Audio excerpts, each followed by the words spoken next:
left and right, struggle street. I think that everybody probably has like some dumb side of them. Oh, 100%. You No know, one's like, fucking perfect, I know of. Yeah. Where, like, not truly dumb, but just like that, like, oh yeah, I screw this up. Or like, I don't know. You ever find yourself like, here's a good one. You know where your bowls or your coffee cups are at, but you always open up the wrong cupboard regardless, even though your brain knows? Yeah. Like, right? I mean, like, what's that about? Is that just like your brain not prioritizing things? I think so. It's got to be because like it's one of those. I think that there's only so much that we can actually like focus on, and have like serious interest and knowledge in. But I can sure as hell tell you where my T handles are at when I go to work on the dirt bikes, or shit like that, or what drawer in my toolbox that this is at, or I can outline my right. entire toolbox, like, and exactly how my top drawer is laid out, how every single drawer is laid out. But when you're putting dishes away, and you're like, "Hey, where's these bowls go?" Oh yeah, and you're like, "We've lived in this house for like 20 years, Devin. You still really don't know where these go." Every time I unload the dishwasher, I put something back in the quote unquote wrong place. Yeah, me too. And I'm always asking the same dumb question. Hey, where's this weird bowl that you use go? Or where's this like mixing thing go? You literally have put this back multiple times, Devin. I've told you multiple times. Yeah. But they can remember that shit all day long. You and I can't. But then if I go, hey, Lisa, I need you to grab me this one screwdriver. It's in this toolbox. Yeah. This drawer. They'll never remember that shit. You can say exactly which drawer it is, like how many, screwdrivers over it is, and what color it is, and brand, and, and. Yeah, exactly. But it comes to the household shit, out the door. I'll even do it, though, sometimes grabbing stuff out of my toolbox. I know which drawer everything is in, but I will still sometimes just grab the wrong drawer. That's because your brain's working overtime. Yeah, I am thinking more steps ahead. I'm like, oh, nope. Actually think about what you're doing. But when it comes to kitchen, I don't give a shit. Yeah, I like an organized kitchen. Well, for sure, but I'm just like, I can't remember the stupid shit some days. And it's like, yeah, I'm sorry, Lisa. Like I got better things to do. Just tell me again. Yeah. Maybe make a list. Yeah, just a cheat sheet. Or label everything in the kitchen. Oh yeah, I'd love to have like a kitchen with labels on everything. That'd look legit. But that'd be good shit. All right, what are we gonna talk about today? We have just a list of different things. I think we want to get into some more tech stuff because that seems to be just I got a tech one for you. Lube your door hinges. All right, make sure you put white lithium grease on it. It'll make them last a lot longer. So you don't have to replace the bushings or the hinges. There you go. Yeah, I need to do all of that to my short bed truck. Every time I drive it, I'm like, gosh, dang, this thing needs so much work. I'm going to go off a tangent here. Yeah. So as I was driving from Crescent to here, I'm on 97. Now, people, you only see this in this part of the world in Oregon. I see a car, a Subaru, on the side of the road. It looks like someone's changing a tire ahead of me. Traffic slowing down. Yep. All right, 97 is when it's double lane. It's not 4-lane. Yep. Okay. I'm like, oh, someone's changing a tire. And it's because someone's knelt down by the front tire. And I go, well, that's weird. As I'm approaching, someone's across the highway, parallel to someone changing this tire. Okay. And there's two people there standing up. And they're on the side of the road. I'm like, what the hell is going on? Did they hit a deer or a dog and they're picking up the dead animal or what's going on, right? As I get closer, there's some butthole next to the Subaru with a camera, knelt down, and they didn't pull off when people barely pull off the highway or a road? Yes. And you have a gnarly shoulder that you can really get out there? Yeah. No, they didn't do that. They're on the white line. Right. Yeah. Makes sense, because right? that's the safest way to be. Yep. And so this person next to Subaru isn't changing a tire. No, they got this big camera out and they're crouched down, shooting across the highway at this other two individuals, one being an influencer of some sort, I take it, posing with the backdrop in the mountain. Yeah. And then the other person's holding that shiny whatever it is so the light reflects off it. Oh. And they're doing a fucking photo shoot on the highway. Across the highway. Yeah. Can you believe this shit? Yeah, I can. I was more pissed at myself that I didn't realize it soon enough and didn't get the window rolled down to yell at them or throw my coffee cup at them. To give them some advice. You don't do that on the highway. Yeah. Are you fucking insane? I would never do that. This world, I tell you, like, especially, like, I imagine that happens all the time in this area. Like, oh my God, the mountain looks pretty. Let's fucking do some influencing right here on the side of the road. Dude, it happens right in front of our house. Yeah, because people just pull off and take pictures. and I'm like, there's an actual viewpoint just a couple miles down the road where you can do all of your picture taking. Common sense has left our fucking society. Yeah, and I think that people just maybe there's something about I don't they have this false sense of security on the highway, like, oh yeah, cars are just gonna stay in between these two lines. No one's on their cell phone or not paying attention driving. No, that was gonna bad happen. Nobody ever dies getting smacked by a car, when they're on the side of the highway. That's just a rare thing. Well, not just that, but it slows up traffic. People with their brakes, it's so. And it's just, I've never liked the whole I'm gonna roll coal on people. But if I was in the cowboy truck, I would have hit the tuner all the way up, load it up, and just fucking let it fly right there. I'm kind of with you on that. Those people deserve that shit. Yeah, I get the other thing that drives me nuts, and it's very common in our area, is we've got the spandex mafia that runs thick through Central Oregon. Hardcore, huh? Oh, Do you want to explain that to our listeners if they don't know what spandex mafia is? Well, it is this. It's a mafia of some of the most dangerous people that you'll ever meet. Most of them are lawyers, doctors, dentists, financial advisors. Yeah, usually they're well-to-do. Yes, they're not like construction workers, mechanics. They're not plumbers or No, they're not those people. And they ride very expensive bicycles with very small tires, skinny tires, and tight clothes, and aerodynamic clothes. And they love to come out to the kind of like country area where we are at, and where there's really no shoulders. Right. And the shoulders that there are, or like bike lanes, are filled with, like dirt and gravel and whatnot. And so they just like to ride right down the middle of the road, or ride like 3 or 4 wide along the side. Like a team. Yeah. And they'll hear a car coming. Don't even move over.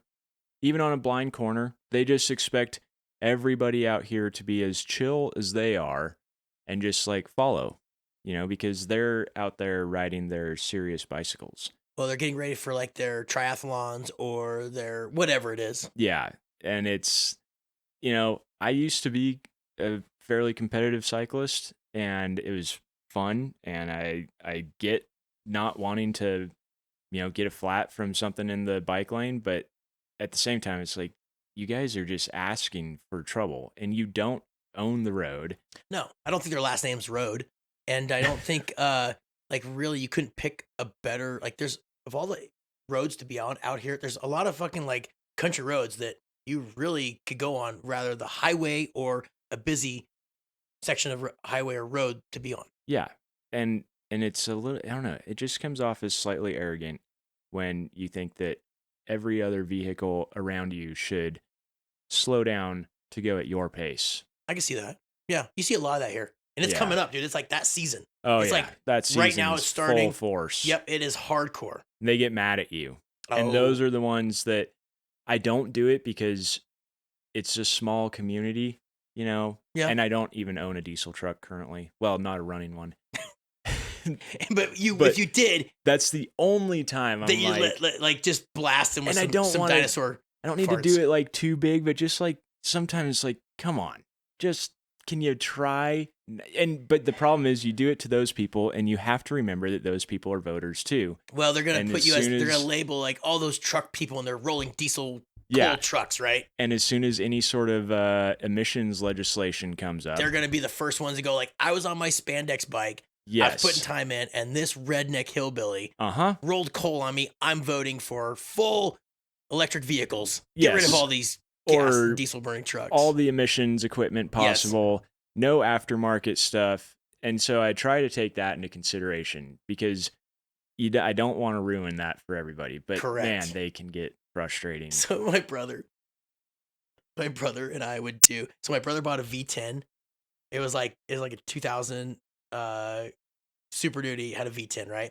Well, he had the exhaust gutted. Yeah. Well, the early V10s had this weird down pipe and it came together, had this weird bend. And then when you kind of straight piped it, you did a different aftermarket muffler, it would produce what Sean called a tickle when Okay. you got on it. Yeah. It was like, it was the most annoying sound ever, right? So if like he shifted down and he was hauling ass, it'd do this weird, like, it sounded like Chewbacca.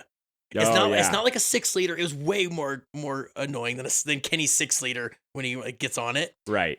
And Sean and I would be driving. He goes, man, he like someone's in the slow or in the fast lane going slow or whatever. And he goes, all right, I'm gonna pull up next to this douchebag and I'm gonna tickle the shit out of him. And he fucking let it fly in this V10 that was annoyingly fucking loud. And we would do that to everyone, dude. And it was awesome because it would scare the shit out of him because it wasn't like rolling coal, but it wasn't like, it was this weird Chewbacca noise that was like so terrible. It sounded like shit.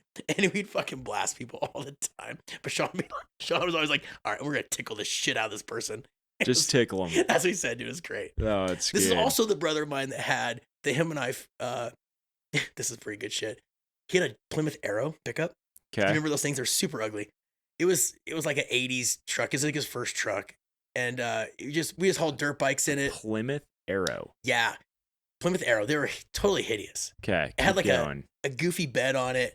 So he I think that's what it was. A Plymouth. Yep, that's it right there. Wow. Yeah, the white. It was a white one, and it was like, Oh, it's like a Dodge D50. yeah, exactly. But It's they just came the Plymouth version. the Plymouth. Yeah, it's the fancier model. So that was John's first truck, and my brother and I, we're a year apart, so we were always competing back and forth, and our shenanigans were always, it was ongoing. Who's So older? I am. Okay. So Sean and I would, our first job was to go pick up state police cars for my dad and transport them back and forth to the shop. So Okay. him and I would do this all for a good part of the day. And we'd use his truck. One of us would drive, the other one drives the cop car back. And then my dad's shop, the shop would work on it. And when we were done, we'd take it back. Right. And so what we found out is Sean, so in the Plymouth Arrow, the window washer squirter was right in the middle of the dash. So what we do is we pinched off the driver's side, and then they're metal window squirters, right? So we pinch off the Yes. driver's side, so it puts all the pressure on the passenger side, and then we aimed it, Yep. right? Everyone does that shit, right? Oh, yeah. But the best part of this is the Plymouth Arrow allowed the passenger to operate the squirter because it's in the middle of the dash. So it was like pilot co-pilot shit. So we'd be driving, transporting vehicles all day. So we take that truck back and forth. Well, we would blast people on the sidewalks going through Albany and With squirt them washer with fluid. washer fluid. Dude, so we I felt bad because like the high school kids would get out of school and we'd be just waiting like, oh dude, it's like 3:00. Everyone's walking home from high school. Yeah. And we just like rail these like just kids on fucking with window washer fluid, right? Yeah. Why not? Oh, and it would squirt. It would fucking shoot a stream. Like, I don't know if it's like an aftermarket pump that was in that sucker. I swear, dude, we could do 20 to 30 feet. You could get people on the sidewalk easy.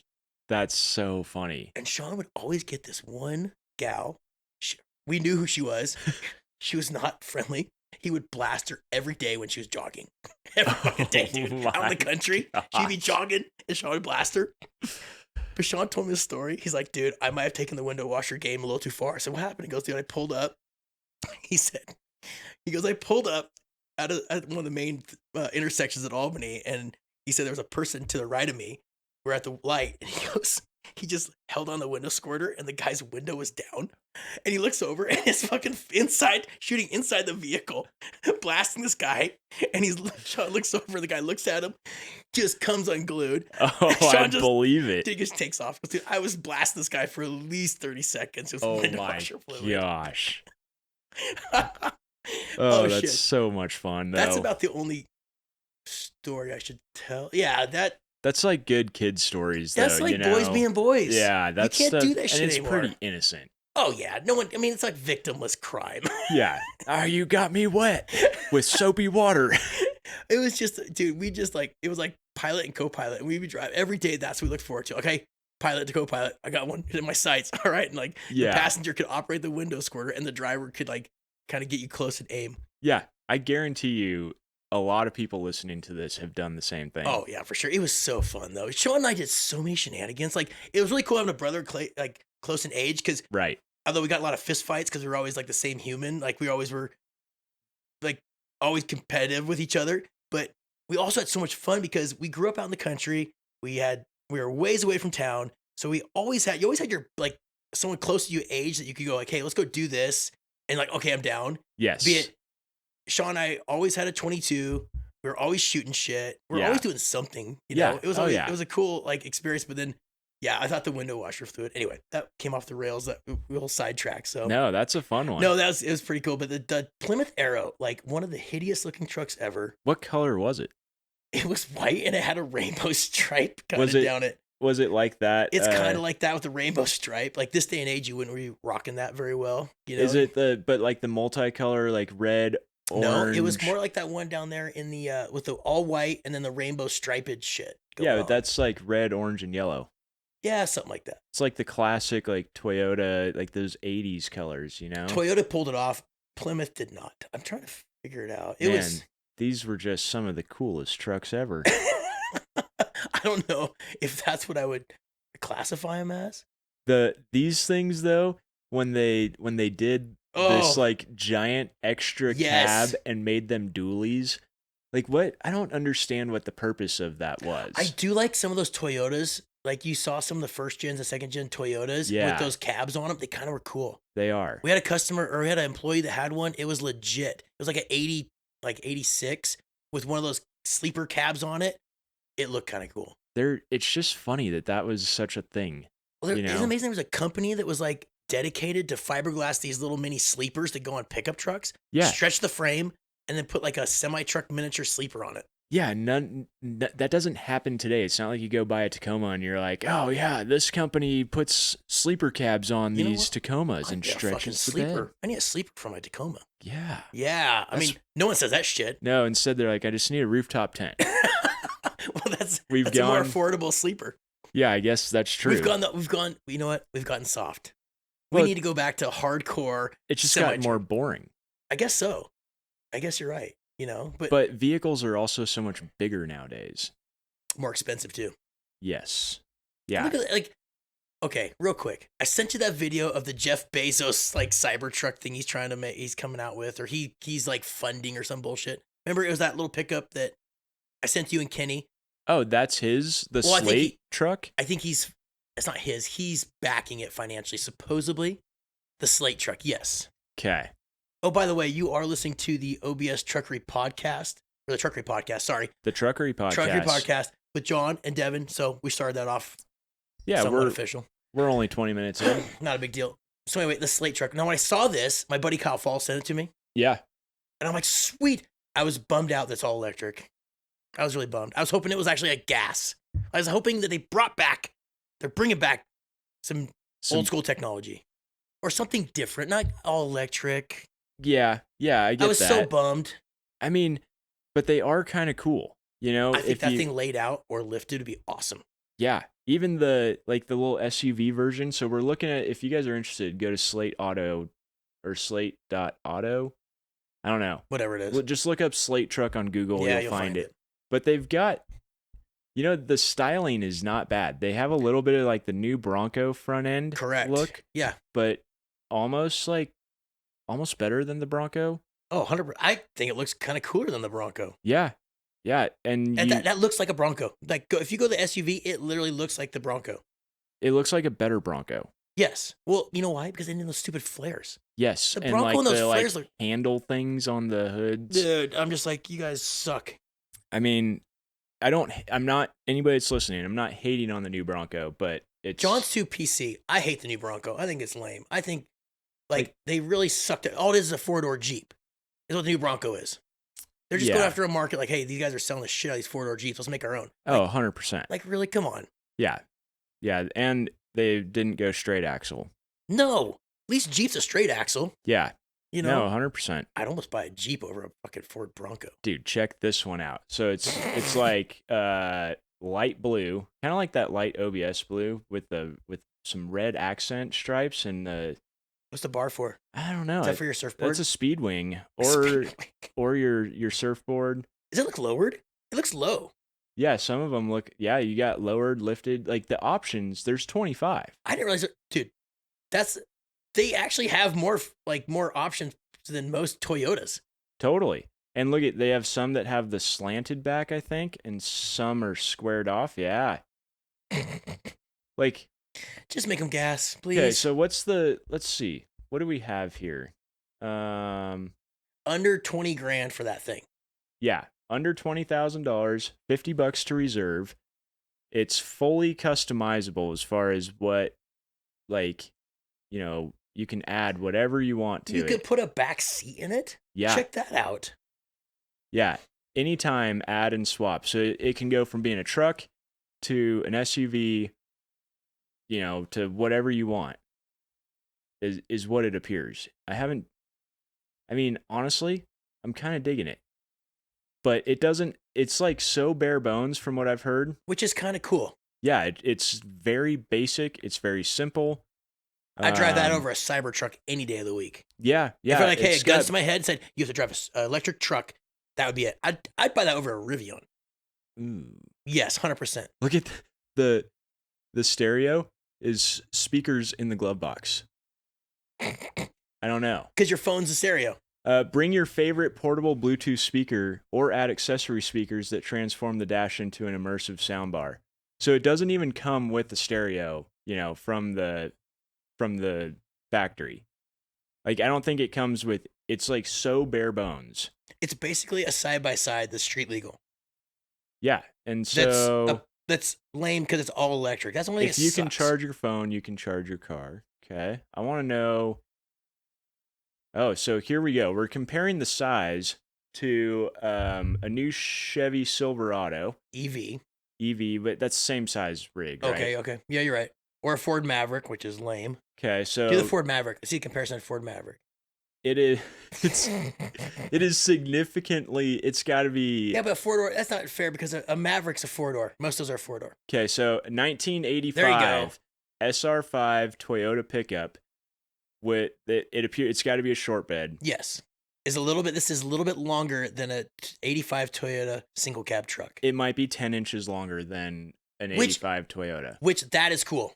That's kind of cool. Sweet. That's pretty sweet. Yeah, so it is a small truck. Put your $50 down to reserve it. You need that. I might. You could sell your first gen. I can't. You could. No. There's a sentimental thing with that one. Okay, what's it get for mileage? Okay, let's see. How do I observe what makes Slate different? Vehicle details. Battery range. Here we go. So the Slate has a projected range of 150 miles and is designed and engineered to get you through most local daily driving needs. A longer range battery pack extends the range to a projected 240 miles. Slate's projected range estimates are based on EPA test cycle and official EPA estimated ranges. Okay, so 150 to 240 miles. It'd be good if you're like, hey, I run an Uber. Or it'd be good if you just commute to work and back, Yeah. This is not a road trip vehicle. No, and you're not going to haul a heavy weight with it, I wouldn't think. Well, let's see. You can haul a dirt bike? Vehicle details. You probably could. How much junk can I fit in the frunk and the cargo bed? The frunk. All right. I hope I never own a vehicle that has a frunk. Oh, come on. What about a 911? They've got a frunk. I will never own a Porsche. Oh, okay. I'm sorry, dude. I just will not go down that road. I will own a Fox body. Oh, but I will not own a Porsche. Okay. I have standards. They're low. They're trailer trash standards. You have odd standards. No, I don't. Yeah, I have American standards. My standards are fucking American. Yeah. I don't do German. I don't do European shit. It is American standards. What about Japanese? What? Oh shit, you got me on that one. I don't Japanese Toyota shit. Didn't you drive up here in a Toyota? Yeah, Toyota shit. I like Toyotas. Okay. All right, but I don't do European shit. No European cars. No, I hate European cars. I know you like them, but I'm sorry. I love them. I know you do. We'll agree to disagree. Specs here. Cargo bed is 35.1 cubic feet. So 5 feet long. You get a dirt bike in that. Yeah, 5 foot long. Yep. Large enough to haul full-size sheets of plywood or sheetrock. But they're going to be sticking out. Tailgate down. Yeah. 55-inch flat screen TV in the box. A couple lawnmowers and a leaf blower. I like how they have the specs of the shit that you could put in it, which is cool. Oh, it gets better. Big box store purchases and about 30 Datsuns. Dash hounds. I love. Okay, whoever did the website is good. The marketing is good. The marketing is good because it's not like it's a bougie. It is just simple. I love that. Okay, so the frunk is 7 cubic feet, large enough to haul things like a family's grocery haul, 2 pieces of airline regulation carry-on luggage and a duffel, 8 16-pound bags of ice for your tailgate. Don't worry, there's a built-in drain for all these special occasions. That's pretty sweet. Yes. That's pretty Built-in good. drain. Yes. It's kind of like a cooler. Yep. I mean, you could just open the bags of ice in there, fill it with your favorite beverages, show up to whatever party you're going to, and then when you're done, you just pull the drain hole and let the water out. I mean, I'm not hating on that. That's actually not bad. All right, let's see what else we can do here. How much can I haul or tow? The Slate is rear-wheel drive and projected to have about a 1,400-pound payload and 1,000-pound towing capacity. Wait. It's rear-wheel drive. Interesting. So are they not making a four-wheel drive? I don't think so. The ones that look lifted and tall, I was hoping there'd be four-wheel drive. Well, okay. Next question: does it have AC? That's a good one. Yeah. There's no infotainment. Yes, the Slate comes with heat and AC. Okay. We might sweat every detail, but we don't want you to sweat. Dude, the marketing on this is great. Yeah.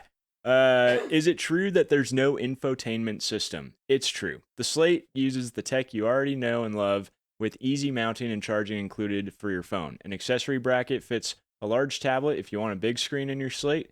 There's also a smartly designed holder for a portable Bluetooth speaker. Or if you want to go all out, you can turn the dash into a soundboard with our accessory speakers. Built-in infotainment systems raise a car's prices, and they become outdated quickly and have high failure rates. Hey, in a world full of vehicles that drive themselves, park themselves, this right here shits on all of that, which I love. Yeah. Almost makes me want to buy one now. Does it have Bluetooth? It can connect to your own portable speakers, so no. Does it have Apple CarPlay? When your phone is your primary controller, you don't need CarPlay or Android Auto. Just plug in your phone or tablet and start using your favorite apps. This is for like stupid people that don't understand that there's no entertainment with this. Yeah. So it doesn't say anything about four-wheel drive. It doesn't. How do you transform my Slate into an SUV? Okay, so our SUV kits transform the Slate pickup into a 2-door, 5-seat SUV. They offer 3 different styles. SUV kit is a square profile, like a classic SUV. The fastback kit is the sportier looking. The open air kit has no hardtop or windows, just an exhilarating wind in your hair vibe. You can choose to have the SUV kit installed prior to delivery or purchase the kit later on. If you choose to purchase it after delivery, it can be easily installed by your local Slate service provider or at home following our video tutorial. So this thing is wow. This thing's pretty cool. How do I go to maintenance? Go up because how do I maintain my vehicle? Let's click on that one real quick. Taking care of your Slate is very simple and requires very little maintenance of brakes, tires, cooling fluids, cabin filters, and wiper fluids. Well, you would need lots of wiper fluid. Slate University, our video library, has how-to videos explaining all of what needs to be done. Wow. Wow, I guess we're out of a job. The Slate app will track all of your DIY maintenance as well. What are the... Oh, where can I get my Slate serviced? I'm going to see if they're just saying specific Slate places. Though an upcoming national partnership... There you go. Or through an upcoming national partnership, we will be offering authorized Slate service at more than 2,500 locations throughout the U.S., and we'll be working to expand to more locations. You'll also be able to find service at locations on our website soon and in the Slate app when it launches. Crabtree Automotive is also going to be our number one servicing. Damn, that Will is ahead of the curve. I tell you, that Will Drager. Well done, Will. I added that part. Oh, shit. But for those that aren't... how does the cost to own and maintain an EV compare with a gas? Oh, I love this one. This is a great question. Okay. Owning and maintaining an EV can have a lower total cost of ownership than a gas vehicle because owning an EV can mean lower fuel and maintenance costs. EVs require less frequent service because they have fewer components that require maintenance or repair, like filters, belts, hoses, that you find on ICE vehicles, internal combustion engine vehicles. Oh, I thought the ones that go around picking up illegals. Sorry. Yeah. I didn't know my vehicle was an ICE cop. Yeah. Regenerative braking means that you use your brakes far less too. EVs run on electricity, which is often less expensive than gasoline. We all know that. For the moment. Yeah. Interesting. Yeah. So, really, where can I charge? How long does it take to charge? I want to know that. So, level 1 AC household outlet. So, that's your standard 110 yep. electrical outlet. Okay. charges at a rate of 2 to 5 miles per hour or 20 to 50 miles overnight. Not horrible. Not bad, especially if you're just using it for in town. Yeah. Right? Yeah. But if you're just using it for in town, you probably want to upgrade to at least the level 2, which is charger public or home. Says this is what your electric clothes dryer plugs into. So this is going to be your 220, 240 volt outlet, and it'll add about 25 to 40 miles per hour of charge, or full charge in 4 to 8 hours. Huh. Well, so you go home, plug it in, you wake up in the morning, and you're full. You're full charge. And then you go and do your daily stuff. Whatever you're doing in your Slate vehicle. I don't know. But yeah, I mean, I'm just saying, I'm just thinking, like, can you this is so much of a struggle for you. I'm just saying, how do I gut the EV system and put an engine in it? Like a real gas? Like, that's what I would be curious about. Like, how do I, what engine would fit in there? Why would you want to put an engine in it when... I'm against the whole electricity thing, John. I'm all in on gas and diesel. Yeah, okay. No, I just like the body style. The body style is badass looking. Right. No, it totally is. The EV thing, I'm sorry. I can't swallow that pill. I'm more... Would you prefer that your house was ran with a gas or diesel generator engine outside all the time? I have a standalone backup when the power goes off. I really like it. But backup is nice. But I'm just saying, I don't know. I live out in the country. I'm not like... How long is your drive to work? 30 minutes. This would do it. So what is it, 20 miles? Yeah, give or take. Okay. This would do it, but maybe I'm just old school. It's like when 450s came out in the moto scene, and we're like, all the guys on or 4-strokes came out, or fuck those guys on the 400s. Like, 252 strokes it. 252 stroke we're just is the way to go. And then you're racing these guys, and you're like, dude, they just tractor around these flat corners. It sucks balls. The next thing you know, we're like, well, I got a 4-stroke, and I guess I'm that guy. Yeah. And now everything's 4-stroke. Right. I'm not saying 2-strokes, but I don't think that this would be my only vehicle by any means. But for just around town and saving, I guess it's just the point of having it. All right, so let's look at another option while we're on the electric vehicle options, because we did talk about doing a podcast about these, so this is a good opportunity too. People are not going to listen to our podcast anymore after this. Oh no, I think they're going to. No, they're going to say fuck these guys and their electric EV stuff. So we're on the Scout. Where would you rate the Scout? I rate the Scout the looks of it is legit. You got some notes there. Let's put some vehicles down. What are we gonna look at? Tesla Cybertruck. Of course, we rip on that shit, which we should, because it's hideous. Okay. Hey, love me some Elon Musk, but really, could you have some engineers and designers maybe hire Chip Foose? He's very good at lines. Yeah, Chip, that's an excellent idea. Hire Chip Foose to give you some body lines. Of all people, that's the guy you hire. But no, we hired someone that works on Minecraft all day long. Well, right? All right. So before we pick which brands, what all are we going to compare here? We're gonna do fuck it. We're gonna do a different thing on this podcast, but now we're going down this rabbit hole, and we're gonna suck it up. And even though I hate EV vehicles, although that Scout looks pretty rad. So what are our categories of judging? Okay, so Cybertruck is one. Number 2, we're gonna do the Rivian, which I like the look of them, except for the headlights are stupid. Okay. How do you spell it? I'm just gonna Rivian. That's number 2. Number 3 is the Scout. And then we did the Slate truck. Is there any others while we're here?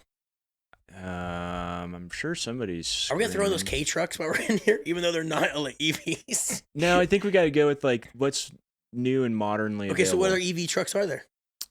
Am I missing one? Oh, you got to do all the new the Ford Lightning. Ford Lightning. That thing's at the bottom of the barrel because you used the Ford Lightning name. Yeah, that's kind of a bummer. And you have the new GMC the Hummer. God, that's hideous looking. Trin wanted one. I'm like, no. They're so. I will draw the line. Good job. For one, it's also out of our price range, but. And then so you have the Hummer. And so how are we going to judge them? Hold on, man. Let me write these down. I'm a slow writer here. So Lightning, which I hate you Ford for using that. You could have named it the penis truck, or you could have named it something other than the Ford Lightning. They could have, or if they did it, the Ford Lightning, at least give it some fat fender flares and make it look like a sporty truck, not make it look like a dumb EV. I hope Ford is so going backwards on those vehicles. GMC makes an all-electric Tahoe and truck, I thought. Okay. Don't yeah. they? I don't know. We'll find out. Hit the GMC. Let's just real quick. The Scout Okay. looks good. GMC electric truck. Yeah, they've got the EV. Which is basically the Hummer. Isn't that the Hummer right there? But it's in a GMC truck. They say it's a truck. Yeah, it's got to be the same platform. Okay, so GMC, what do they call that thing? Go back to the top there. Sierra EV. Oh my gosh. It's just the EV Denali, which is kind of what Ford should have done. Yeah, sure. All right.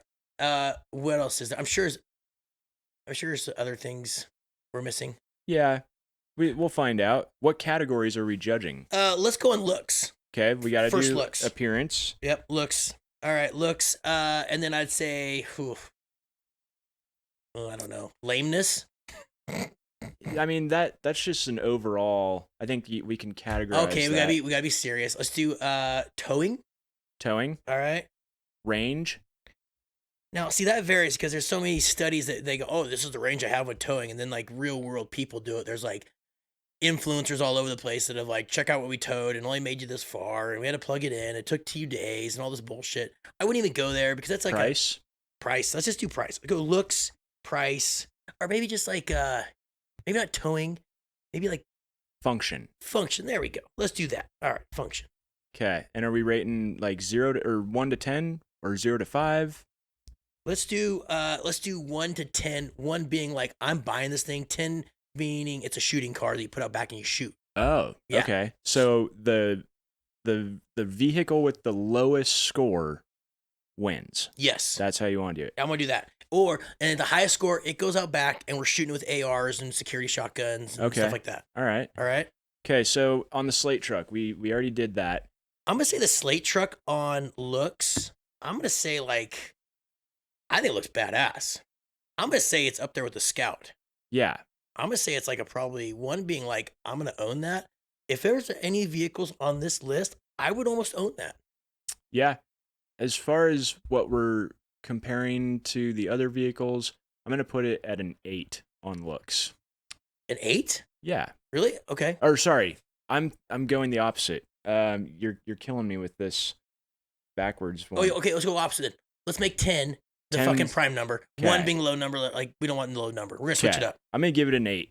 Okay, so I'm gonna write this down. So I'm gonna say you're gonna give it an 8. Yeah. On looks. Yeah. Of the Slate. All right, Slate truck. John says 8. I'm gonna say I too am an 8. I'm gonna do an 8 on that one. Okay. Yeah, 8 on. We're saying agree. We're 8 on looks. Yeah. Okay. Function. Well, it doesn't have a lot of room. It doesn't. Room is like not that good on the Slate truck. Doesn't have a lot of range. No, I would say function's probably gonna be like a 3 or a 4. It's basically, you know what it is? It's basically a it's like one of those all electric Volkswagen cars that you can get a couple people in and that's it. Right. I think they made the Jetta all electric. It's kind of like my Toyota pickup. Right. Which I use to haul my dirt bike. And to pick up, Trin uses it to pick up cans and bottles for Street Dog Hero. So technically, it's and actually it's a nice pretty little part runner. You so know, let's give it a 5. 5. Let's give it a 5. Sure. Yeah. So 5 on function. Okay. Okay, and so let's talk about and weren't we going price or is price? Price is like a big one. Dude, price under is a 20 10. grand. I'm gonna say price is a 10. Yes, Yeah. I agree with that. I'm gonna say the value you get, it's pretty good. I mean, you can't under 20 grand. It's like, what other vehicle options are there?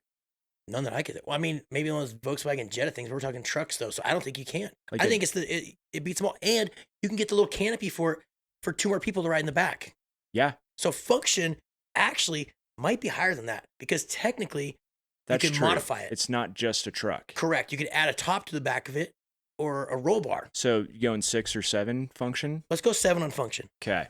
7 on function because it does. You can do cans for Street Dog Hero. You can do you can metal. rock. You can put a pallet in the back of it. And Though a light pallet, only 1,400 pound. that's still pretty good, John. Most people don't put that even in their 3/4 ton or 1 ton trucks. I put it in I know you German's do. Land Cruiser. I know you do. What's a whole nother discussion? Okay. Okay. Well, is that the only? Okay, so looks, function, price. There's only 3 things. Yeah. Good. Let's keep Okay. it simple. Let's do a Cybertruck. Let's just bash this pile of shit. We're going Tesla Cybertruck. Elon, I really just wish you had some better lines. That's all. That's all I ask. Okay. It looks terrible. All right. So, Price, where do they start at? we'll get there. Yeah, if we just go order now.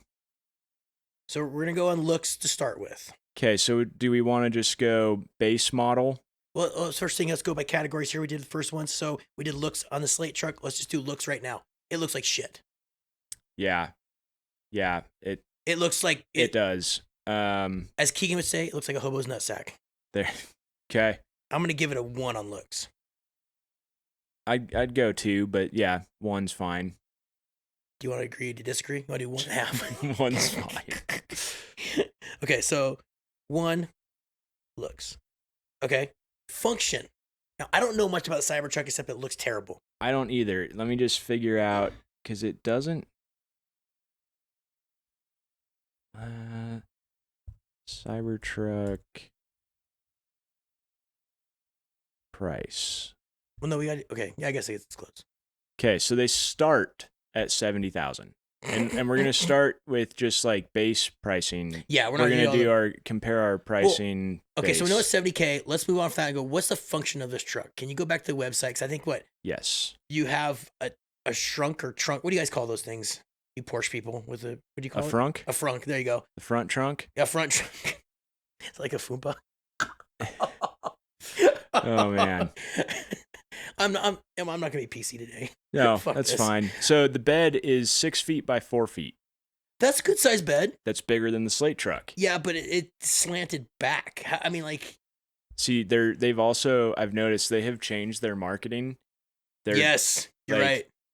So we're watching the video right now, and so far it's towed a Logan horse trailer, an Airstream, and then in the bed, it was showing like wire fencing material, like they're like your ranchers. They're trying to sell this to Yellowstone. You know, this is like the Yellowstone truck right here for anybody in or near Bozeman, Montana. This is it. You know, because you got your hipster ski vibe and mountains, and then it's also towing horse trailers and like fixing fences on a ranch. You know what? If you're in the valley of Oregon, I really want to see it pulling like a meth trailer, like an 82 travel trailer that's used as a meth den. Like that's what you see in the valley, like just being dumped off. That's what needs to be showing on this video, so you can really get to the people of the Willamette Valley. Did you see in the bed of the truck there were just 2 cinder blocks? No. Let's go back here. It's gonna get there.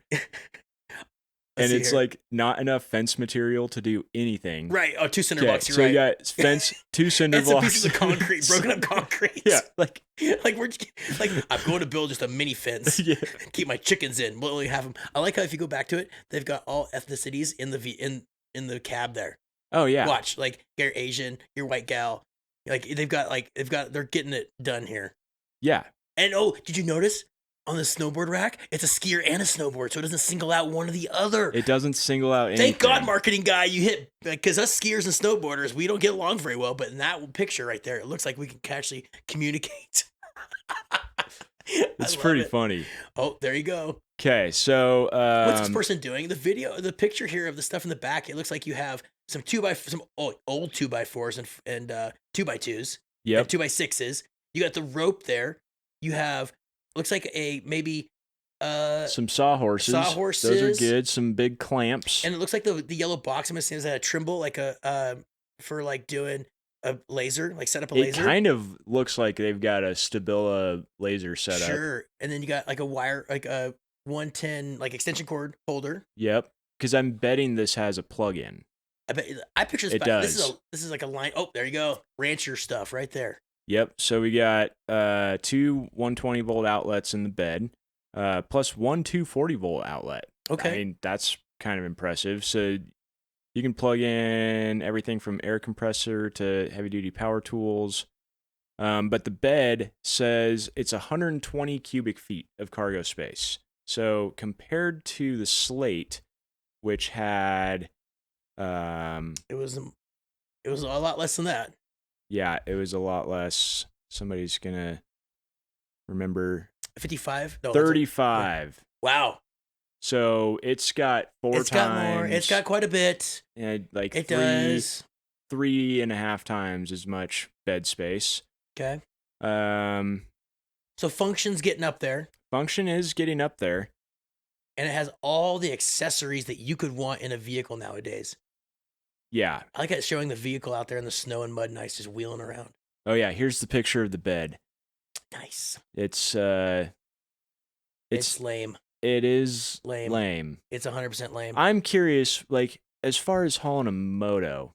You can haul a dirt bike in that. Put the tailgate down. Yeah. 100%. You're just going to be a tool bag when you show up to the track on one of those things.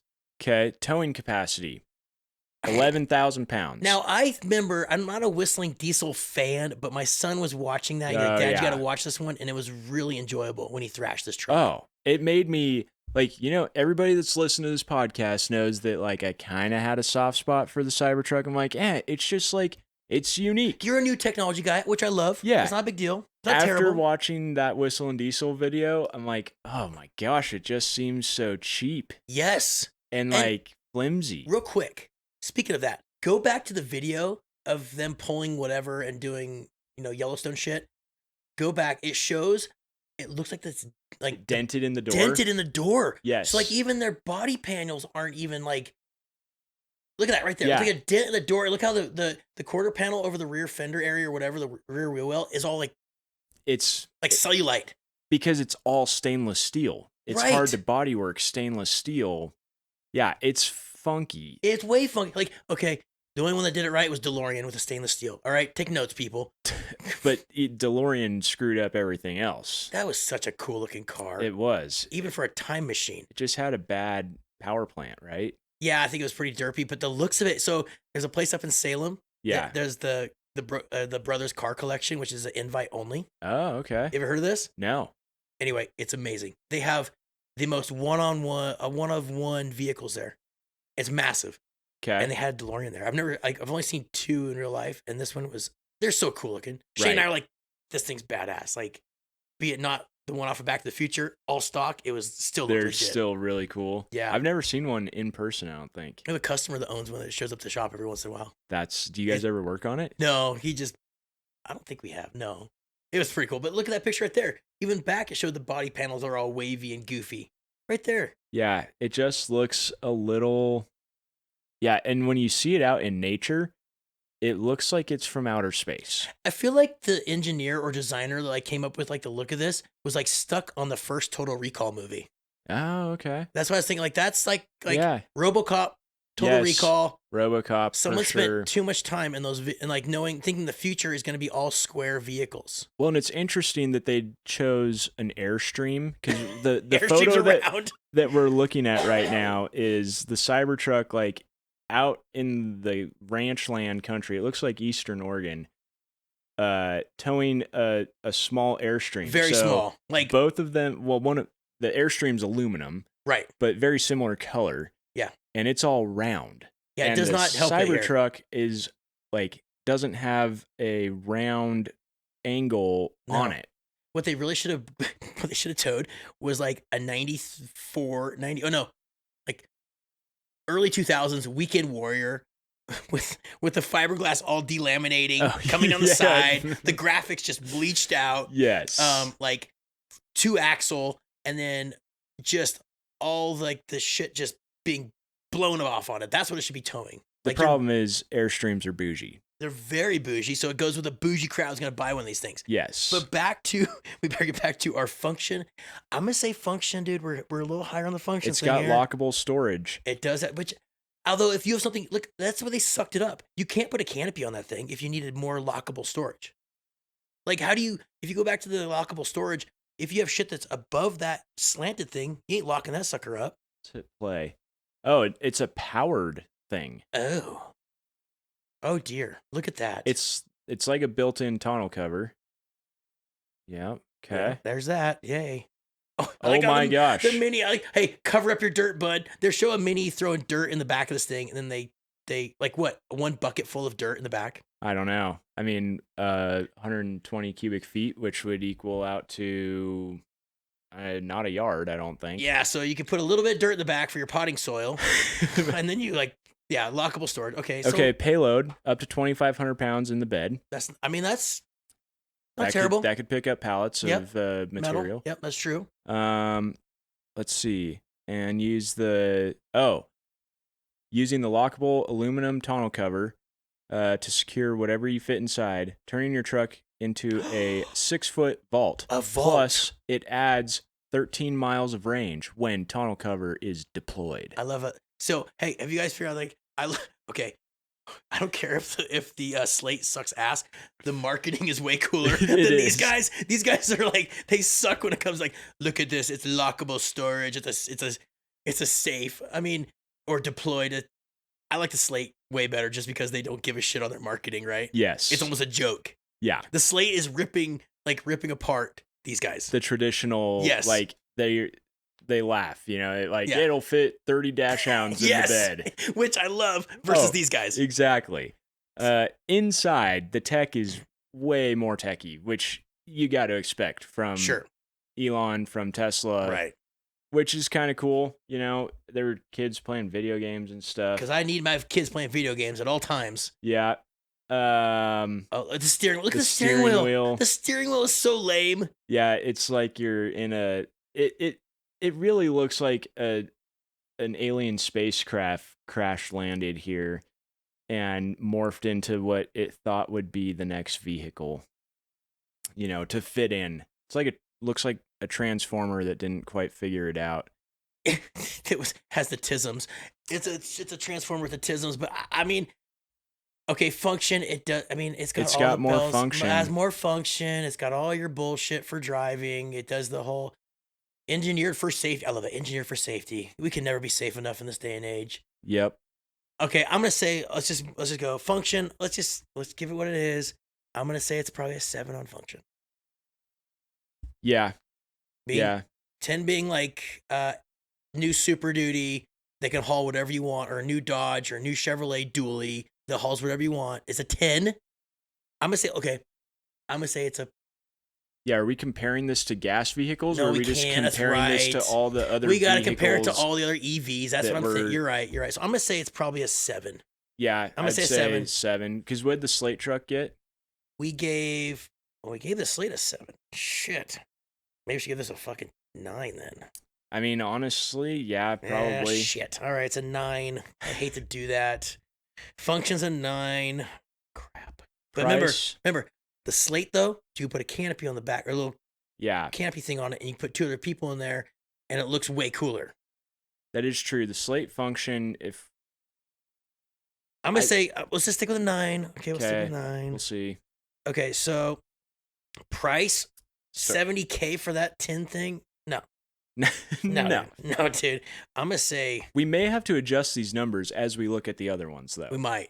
So let's just say, let's give the price, I'm going to say, like, for what that is, I'm going to give it a 3.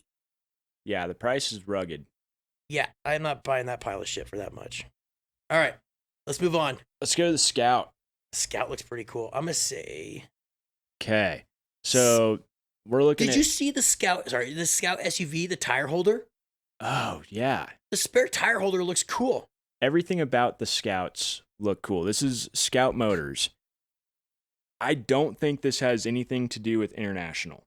No, I don't think so either, bud. I think they bought the rights to it and they're just like sending it. So, let's just see if we can give like an introduction on them. Like their website is really confusing. Well, notice how they're like using the old Scout pictures and stuff like that. So maybe there is some. Just give me a breakdown. Our roots run deep, it says here, but they don't define us. Ooh, I like that. Wow. Okay. We're blending the DNA of the old and the new. Yeah. Yeah. Is there an easier way to look at? It's not a terrible website. No, it's not. Let's go. We're comparing trucks. So they have the Terra truck, which the body style, whoever like the guys that like did the body did a damn good job. It looks pretty like square cut, like an old school Scout with the round features that we love so much. Not too much roundness, not too much like sharp edges. It's a body on frame construction, solid rear axle, front and rear mechanical locking differentials, 4-wheel drive, and a 240 volt power outlet. Must be in the bed. More than a truck, the Scout Terra is the ultimate multi-tool. Okay, let's keep reading. The body on frame is awesome. Okay, go the distance and then some. Pure electric models offer up to 350 miles of range. Scout's extended range models offer 500 miles of range or more through built-in gas-powered generator. I can get behind that. Even in the middle of nowhere, you can still get there. I like that. That is a smart move. Very. You're burning fossil fuel, we can talk. This is turning into like a locomotive, like we talked about. Right. Does it have real axles though? It said it's got a true solid axle with locking front and rear diffs. Okay, load up the heavy-duty power tools, the mountain bikes, the camping gear, your friend's couch, the extra dozen bags of groceries, whatever else needs hauling with a 5.5-foot bed plus ample storage throughout. Everything can come along for the ride. Okay. We don't care about the story. Okay, ooh, that picture right there showed. Can you go back to that picture? Damn it, they showed it like the chassis. Okay. So we have independent front suspension. With a real frame, it looks like. Yep. And so then rear looks like you said, a solid axle. Does it show? Oh, damn it. Yeah, rear's got a solid axle, 6-lug. We got to find some more exterior. Is that a wrap or is that paint to have the flat color? I think that's paint. That's interesting because I thought doing flat colors like that is really tough. Oh, I think it is. That looks. Yep, you got your Yellowstone stuff. Everyone's going the Yellowstone Everyone vibe. is ranching, going. and I mean like big rancher stuff out here. Customizable from day one. Hauling. That's where I'm trying to find like the specs. Yeah, can you just give? Where is this? Okay, Scout Motors. I'm just gonna look this up. Scout Motors Terra truck specs. Okay, so you have a 5.5-foot box, 10,000 pound towing capacity, and a 2,000 pound payload. Okay, so it's slightly less than the Cybertruck. I think the Cybertruck's false on their stuff. If you watch the Whistling Diesel stuff, obviously that thing's not built to haul that much weight. Yeah, it seems a little. Not that he's like a scientist by any means, but he did kind of put it through his paces. He beat the crap out of it. Yeah. Okay, so the Terra from a standstill to 60 miles an hour in as little as 3.5 seconds. 1,000 foot-pounds of torque. Wow. Yeah. Let's see. The extended range option, we talked about that. Let's just start with our categories. We don't squirrel here. We've already squirreled enough. I know. I'm just trying to find more specs. Looks is killer. It's 10. I mean, I'm gonna say a 10 as well. I'm gonna say looks look pretty rad. Okay, so let me just see. Truck will be equipped with a solid rear axle, mechanical lockers, both front and rear. Yep.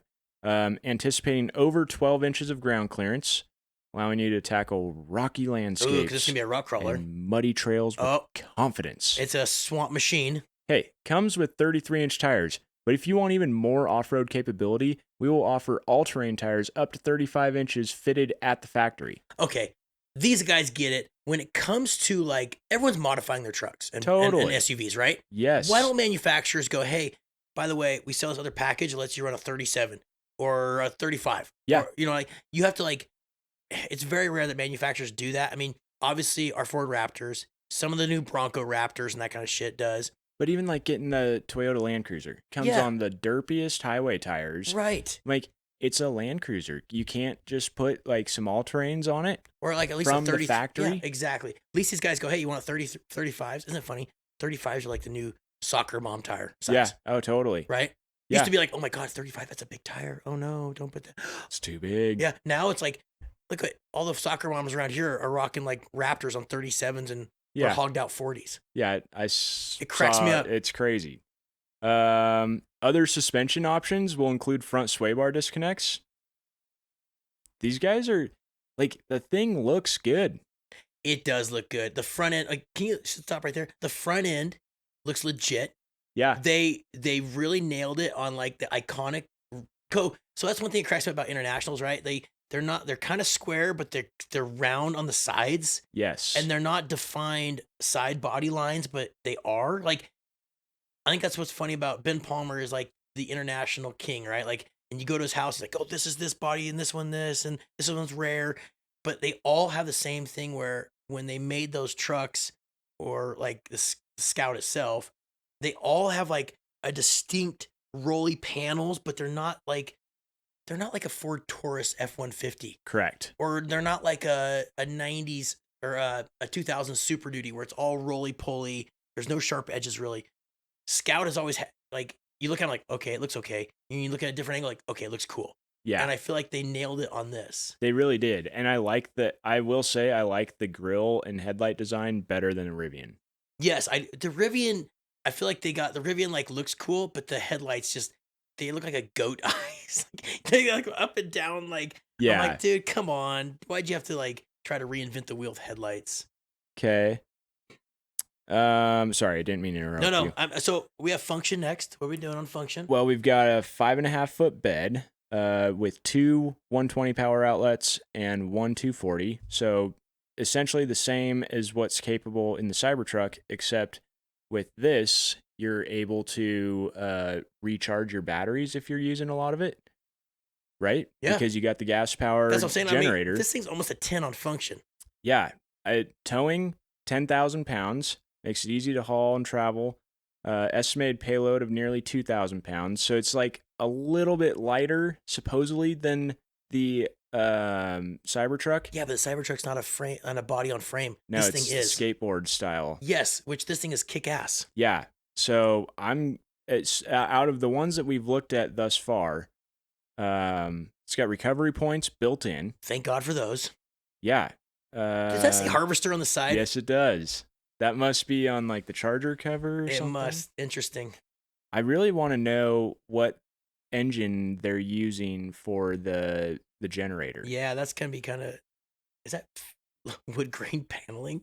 The wood paneling is not my favorite. No center console. It's just a bench seat in the front. Full bench seat. It must have a flip down. Did it not? It's got to. Steering wheel's Whoa! not. You see that tray? Something comes out right here. Oh, you think so?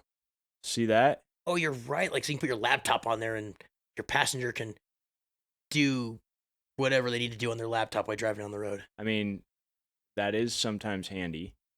Yes, because we need to do some Instagramming or some influencing while driving. Or respond to customer emails. Oh, yeah, there's that. I like the steering wheel is still a little goofy, like the Cybertruck. Like, it's not truly round. No, it's not. I mean, it's not terrible. Oh, see the start button Is on the steering wheel. That's kind of cool. The interior, this doesn't look terrible. No, I like the interior. Yeah, interior is like kind of a throwback too. They kind of threw like to the old Scout. Okay, here's some more specs. What's the max weight of this thing? Where's Where's the weight? Ground clearance, bed, wheelbase, max height. I gotta tell you the weight. So it's 229 inches long. If I were to do some quick math, Skylar texted me. 229 divided by 12, so we're about 19 feet long. So your crew cab OBS is around, if I'm not mistaken, around 22 feet long, give or take. Long bed? Yes. I think that's what I remember. 22 or 22 or 23. Yeah. For a crew long. And what's this one? Bumper, 19. So it's not much.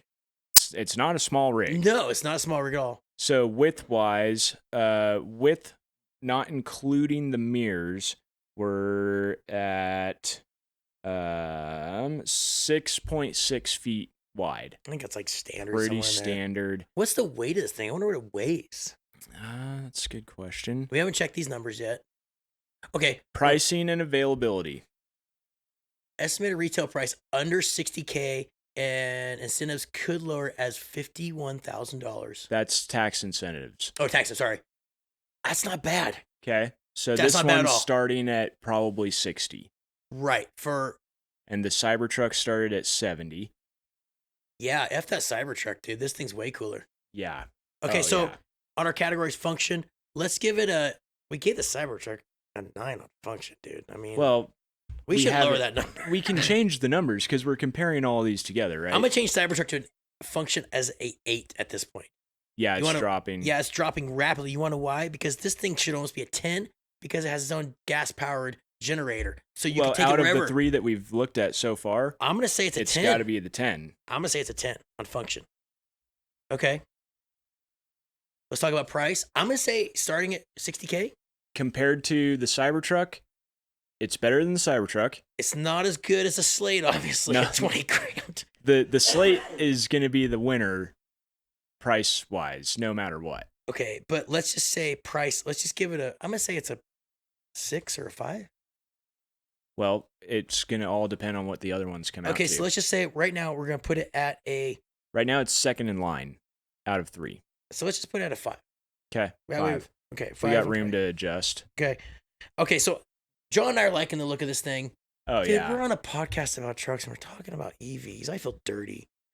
Let's talk about this one I want for like my I wouldn't shame you for owning truck. this. I would not shame you for owning this. But if you're gonna own one of these, it needs some methods. I want to know how we can lift it and put 37s underneath it. I want to get the saws all out. I want to like cut those angles on the bumper a little bit. In general, I'm kind of tired of 37s on my personal rig. You suck. That comment, I do not want to hear I that like from you it ever. on like my short bed. No, stop to it right now. go out and have fun, but they're big. Yes, they're cool. They are cool. Yes, they are I'm worried cool. about you. We got to get you out I've of this. been big in the function. You need to get to the valley where all us rednecks hang out, us true rednecks. That's exactly what needs to happen. Yeah. You're spending too much time over here in Central Oregon. I guess. I don't know. I'm just, the tires are more expensive. The fuel economy. At least 35s. 35s, yeah. I love 35s. And I'm going to keep 37s on my short bed truck. That's not changing. That thing's got to be big. Well, I think, the fact, okay, so let's just go to the money's no object. I'd buy one of these things. I'd pull the whole body off of it and I'd put it on something else that's badass and not the EV system. I'm like, yeah, I'm going to buy one of these things anyway. Oh, what are we going to do with it? Oh, I'm going to take the body off it and put it on a different chassis because the body looks so cool. It does look really cool. Like that on a different chassis on like 37s or 40s, a little bit hogged out, low slung, coilovers, 4-linked. Yeah. That would look sick. Oh, it really would. I think people are going to have similar questions to us as to what is the Scout Motors Terra Truck gas generator specs. Okay. It's called the Harvester system. Option with a built-in gasoline generator called Harvester. This generator is designed to extend the truck's range beyond the 350-mile all-electric to over 500 miles. It's a Briggs & Stratton 4-cycle motor. Wouldn't that be hilarious? And it's got a pull start. Yeah. Oh my gosh. Architecture for up to... They're not going to tell you what it is. Yeah, I don't think they're not going to say anything about it yet. It's probably because they haven't made it yet. Isn't it like they haven't even come out with it? They're supposed to be released in like 20... Or, well, I think the Scout, like that was a 2027. The SUV, but yeah, it said 2027. Hey, they're like, hey, Rick, you opened your mouth about this stupid generator. How are we going to fit this in there? Exactly. He's like, oh shit, I shouldn't have done that. Yeah, what about the fuel tank for it? Right. Like, the guy's like, oh, I forgot about that. I did say that, didn't I? that one part? And then they're Harbor Freight Predator motors that you can hear. Bob, get your ass down there. Get the Harbor Freight. Get as many as you can. We got to start pumping these things out. Yeah. Oh, that'd be funny. It'd be awesome if you have to pop the shrunker, the front, and there's a pull start. I was like, what's this pull handle? Or it's got the little button you push and hold like in an RV until the light, it starts to flicker, and then once it's like solid, you can let go. Yeah, that's what it... Dude, that would be... Like, is that a Generac under the front of this thing? Yeah, it's a Cummins Onan. Yeah, it's an Onan. You're like, wait a minute. You guys can't get me. Oh, that's good. Okay, so next up, we have... Let's do the Rivian. The Rivian, yeah, that's right. Let's do that one. Okay. Oh, gosh. I can't believe we're doing this. This is fun. Super fun. The R1T. Yeah. Okay. So. They all show them four-wheeling and off-roading. Yes. Let's do Rivian truck price. Okay. The Rivian base price. Don't look at the screen. What's out? You just look at the screen. Shit. Sorry. $101,700 is the base price for the Rivian R1T. Base price.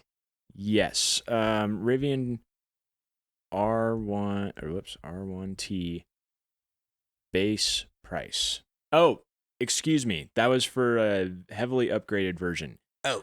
The base price on the Rivian starts at $71,700. Ooh, we're getting to that Tesla Cybertruck dollars right there. That just passed the Tesla Cybertruck. So that puts it at the bottom so far. Well, let's just start with looks. We have categories here. Let's stick to our categories. Okay. Let's go with looks first. So looks. We have, man, it's just people with their EVs do such rugged things. They're manly men and women doing manly stuff. Yeah. Right? Four-wheeling, building fence. Yeah, hauling. They like to haul Airstreams too. It must be an Airstream thing. Yeah. That just shows you the clientele are going after. People that are buying Airstreams, those are like classy people. Well, they are. Okay, side profile. I like it. Side profile's legit. It's like it's a unibody, obviously. It has to, like, they're not doing a frame or body on frame. It's a body on, like, I think a skateboard thing. Payload is not quite as high as the Scout. It's not 1,764 pounds. What if you put 1,765 pounds in? Oh, it'd blow up. Wouldn't go anywhere. Snap in half. Towing up to 11,000 pounds. So same as the Cybertruck. Okay, but let's look at looks real quick. Can you spin that? Can you go up to, like, it looks like you can spin it. Oh, yeah. Yeah, let's just, okay, it looks good except for the headlights. Like, you guys killed it except for the front. See, I still disagree. I like the headlight look. I don't mind it. I think it looks pretty cool. It would have looked a lot better with a more traditional headlight, in my opinion. I like the way they do the bumpers, though. Like, the back. Sloped up. I just love that it's, like, almost nothing. Which looks cool until you get in a fender bender. Right. And like, oh, I did on my bumper. Where's the bumper start? Where's it end? Where do I have to, like, what? Like, but it's not, like, big and bulky. No, and it's got a slope to it, like, for approach angles, for off-roading. Yeah. Super capable. Because that's a wheeling machine right there. You can take the Moab and just rock crawl the shit out of it. Thurin has one of each of these Rivians, the one SUV and one truck, and he makes his own wheels for them. Okay. And, you know, his are on, like, at least 35s or 37s. Well, that'd be tough because they're pretty sweet. And then when you park it, it just lowers down. They're so cool. Oh. This one says it's starting at $69,900. So it's the same price as a Cybertruck. All right. Looks wise, it looks cool except for the front. Okay. I mean, that wheel looks That weird. wheel's a goofier wheel. That wheel's not bad. I like the colors. Yeah. Their color palette's pretty good. Snow. Yeah, it does it all. It says sand, snow. I mean, looks like desert. Yeah, the dunes. You got all the mountain biking. Got to have the pad over the back. Yep, I think that's a thing here in Central Oregon. If you don't have one of those, you're probably not a resident. Yeah, I mean, looks wise, I'm gonna give it on looks. I'm gonna probably say an 8. Okay. I'm gonna say an 8 just because. Yeah, no, I like that. Can we say that? I'm in favor. Okay. Let's go with function. Has 10,000 pound or what? 11,000 pound towing capacity. Yep. It doesn't have as much payload. It's a little bit shorter box. Which, okay, if you go back to the side profile, I like how short the box is for the cab. It looks like it does. Fits. It looks proportional. Proportional looks really good. The Scout was a little bit longer, which means it almost needs to be a little taller to make it look a little better. Does that make sense? Yeah. So this one, overall length is 217 inches. So it's still not short. And I think the Scout was like 229. So it's a little bit shorter, obviously, because the box isn't as long. Yep. Okay. It's got approach angles and departure angles. Thank God for that. I only buy things that have the correct approach and departure angles. That's what I go off of when buying a vehicle. Uh-huh. I need my approach angles to this, sir. What do you have for options on vehicles? Their websites just are so not easy built-in utility. Okay, it's a flexible truck bed. Let's just look at that because we're looking at flexibility here or of function. Okay, so we have 54-inch truck bed. That's like It's 4.5 feet. It's like a small Tacoma. Yeah, Tacoma 54 is exactly 4.5 feet. Which is, you can get an F-150 like that. It's a smaller truck. I mean, it's not, comparing all these EV trucks and stuff, like they're all about the same, right? I think your Cybertruck has a little more real estate. But yeah. Does this have the tonneau cover that makes it into a vault? Look at that right there. Oh, add the powered tonneau cover. But does it say it makes it into a vault? Because like I'm stuck on the vault thing. Help to protect your stuff with a lockable. But it doesn't say vault. Gear guard cameras will also keep watch. Oh. There's cameras in the bed. Why wouldn't there be?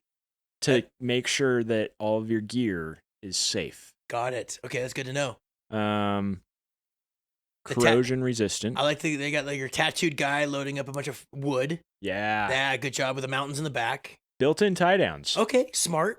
Yeah. I didn't see the Cybertruck say anything about built-in tie downs. I didn't see in either of the other ones. No. What's that button do? Many ways to open. Oh, it's for tailgate. Opening your tailgate. Yeah. Because we can't just do traditional handles open tailgates. We need push button stuff. Hidden spare tires, legit. It's not terrible. It's in the bed, so it's very car-like. Yeah, but I mean, like, at least it's not underneath it. You're gonna snag it on stuff. No, but if you get a flat tire and you got a bed full of stuff, big like wood, like that guy with the tattoos had, you have to unload everything. That son of a bitch for loading stuff in the back. How dare those engineers? Yeah, if I took about that? my Rivian out firewood cutting, right, that'd suck. Yeah. Hey Trin, we gotta unload this because we got a flat. Yeah. Gosh. I'll watch while you get it done. What is this? Oh, it's got an air compressor. Onboard air compressor? No way.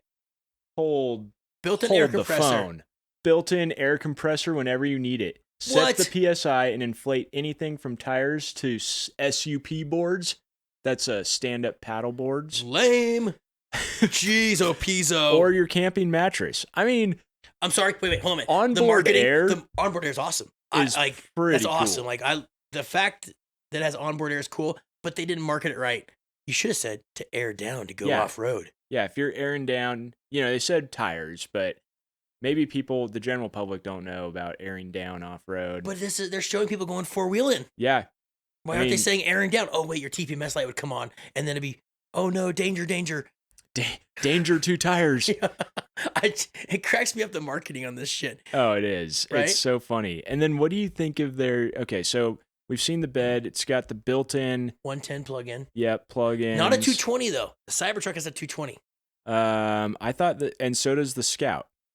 Does the Scout have 220? Yep. Okay, so they're missing the 220. It's got that built-in flashlight in the door that you push in. Yeah. I mean, like, oh god, I have a built-in flashlight. Gotta have that. Interior looks very bougie. The interior on the Rivian is really beautiful, I think. Yeah, I mean, look at those seats. They look very comfy. They're up there. The dash. Yeah, the dash looks amazing. The dash looks amazing. Oh, I like the kids. Oh, easy to clean, durable, comfortable seats are a breeze to clean and maintain. We test with material to simulate 150,000 miles of use to ensure they hold up. Hey, have you put 2 corgis in the back? Or John's sled dog team in the back? That's how you test. Right. I want to see. They also have that through cabinet. That's right. There's like a side thing, and you can shove things through the side. Yeah, we have to find that. Okay, I was not one time right when I passed. Yeah. And one of those things pulled up, and the guy pulled a snowboard out sideways out of the thing, and I'm like, damn it, that's gonna go. Damn it, you son of a bitch. What do they call? Why is that? Oh, the gear tunnel. The gear tunnel. Okay. The gear tunnel. Like a mudroom for your R1T. The gear tunnel is where you throw your slushy snowboards and sandy beach blankets to keep the mess out of the cab. I mean, it's not a terrible idea. So I'm sure people have seen the Rivian, but both sides of it open up and there's a tunnel. Yes. So how I picture this being useful is if you're blasting sage rats out in Eastern Oregon and you're like, hey, pop that down so I can shoot through the truck. I can see a sage right across. Set up your bipod in there. I'm shooting through the truck. I mean, yeah, I mean it's a great feature that someone was thinking. They had some usable space that they couldn't like do anything with. Let's as throw far it. like snowboards, Yeah, and skis and stuff like what that. if it had a drain? Does it have a drain? That's a good question. It's almost 12 cubic feet, 65 inches long. So that's pretty good. That's not bad. I wonder how many centimeters that is because skis and snowboards, Are long. Skis especially. Yeah, 65 inches to centimeters. It's 165 centimeters. So that's going to fit most of your stuff, unless you're running giant slalom, Right. Which is pretty handy. That's pretty handy. And 18 inches tall, like four of us could go snowboarding in that thing, stick 4 boards in there. Okay, so let's go down. Let's go down. Does it say anything about a drain though? Inside you'll find LED lights, another 120 volt plug, and 12 volt plugs. What is that? Hidden compartment. Is that for like your dog park tennis balls have their own home now? God, I'm always wow. worried about that. Yeah. Oh, you can sit on the doors. Wow. When they fold down, they can hold 250 pounds. That's impressive. Yeah. Someone was thinking. You can access, it says here, they double as a chair or a rooftop access point. Kind of cool. Okay. Not hating on that. No. Doesn't say anything about a drain though. It doesn't say anything about a drain. So when my snowboard's like wet and the snow melts. Because they advertise that it keeps the mess out of the cab, which is sweet. It must have a drain. There's not talking about it. Yeah, it's got to. All right, functionality. Let's move on here. I'm going to say, functionality. I mean, it doesn't have an onboard generator to power you to get free, in those areas. No, it's not. I don't think it's as functional. The Scout, so far for me, is taking the cake functionality wise. Can we give it like an 8? Yeah. Let's give it an 8. Well, we gave the Cybertruck an 8. The Cybertruck can, none of these numbers currently are set in stone. Okay, so I'm going to say an 8. Price is a 1. Wasn't it over 100K? No, it starts at the same price as the Cybertruck. Oh, that's right.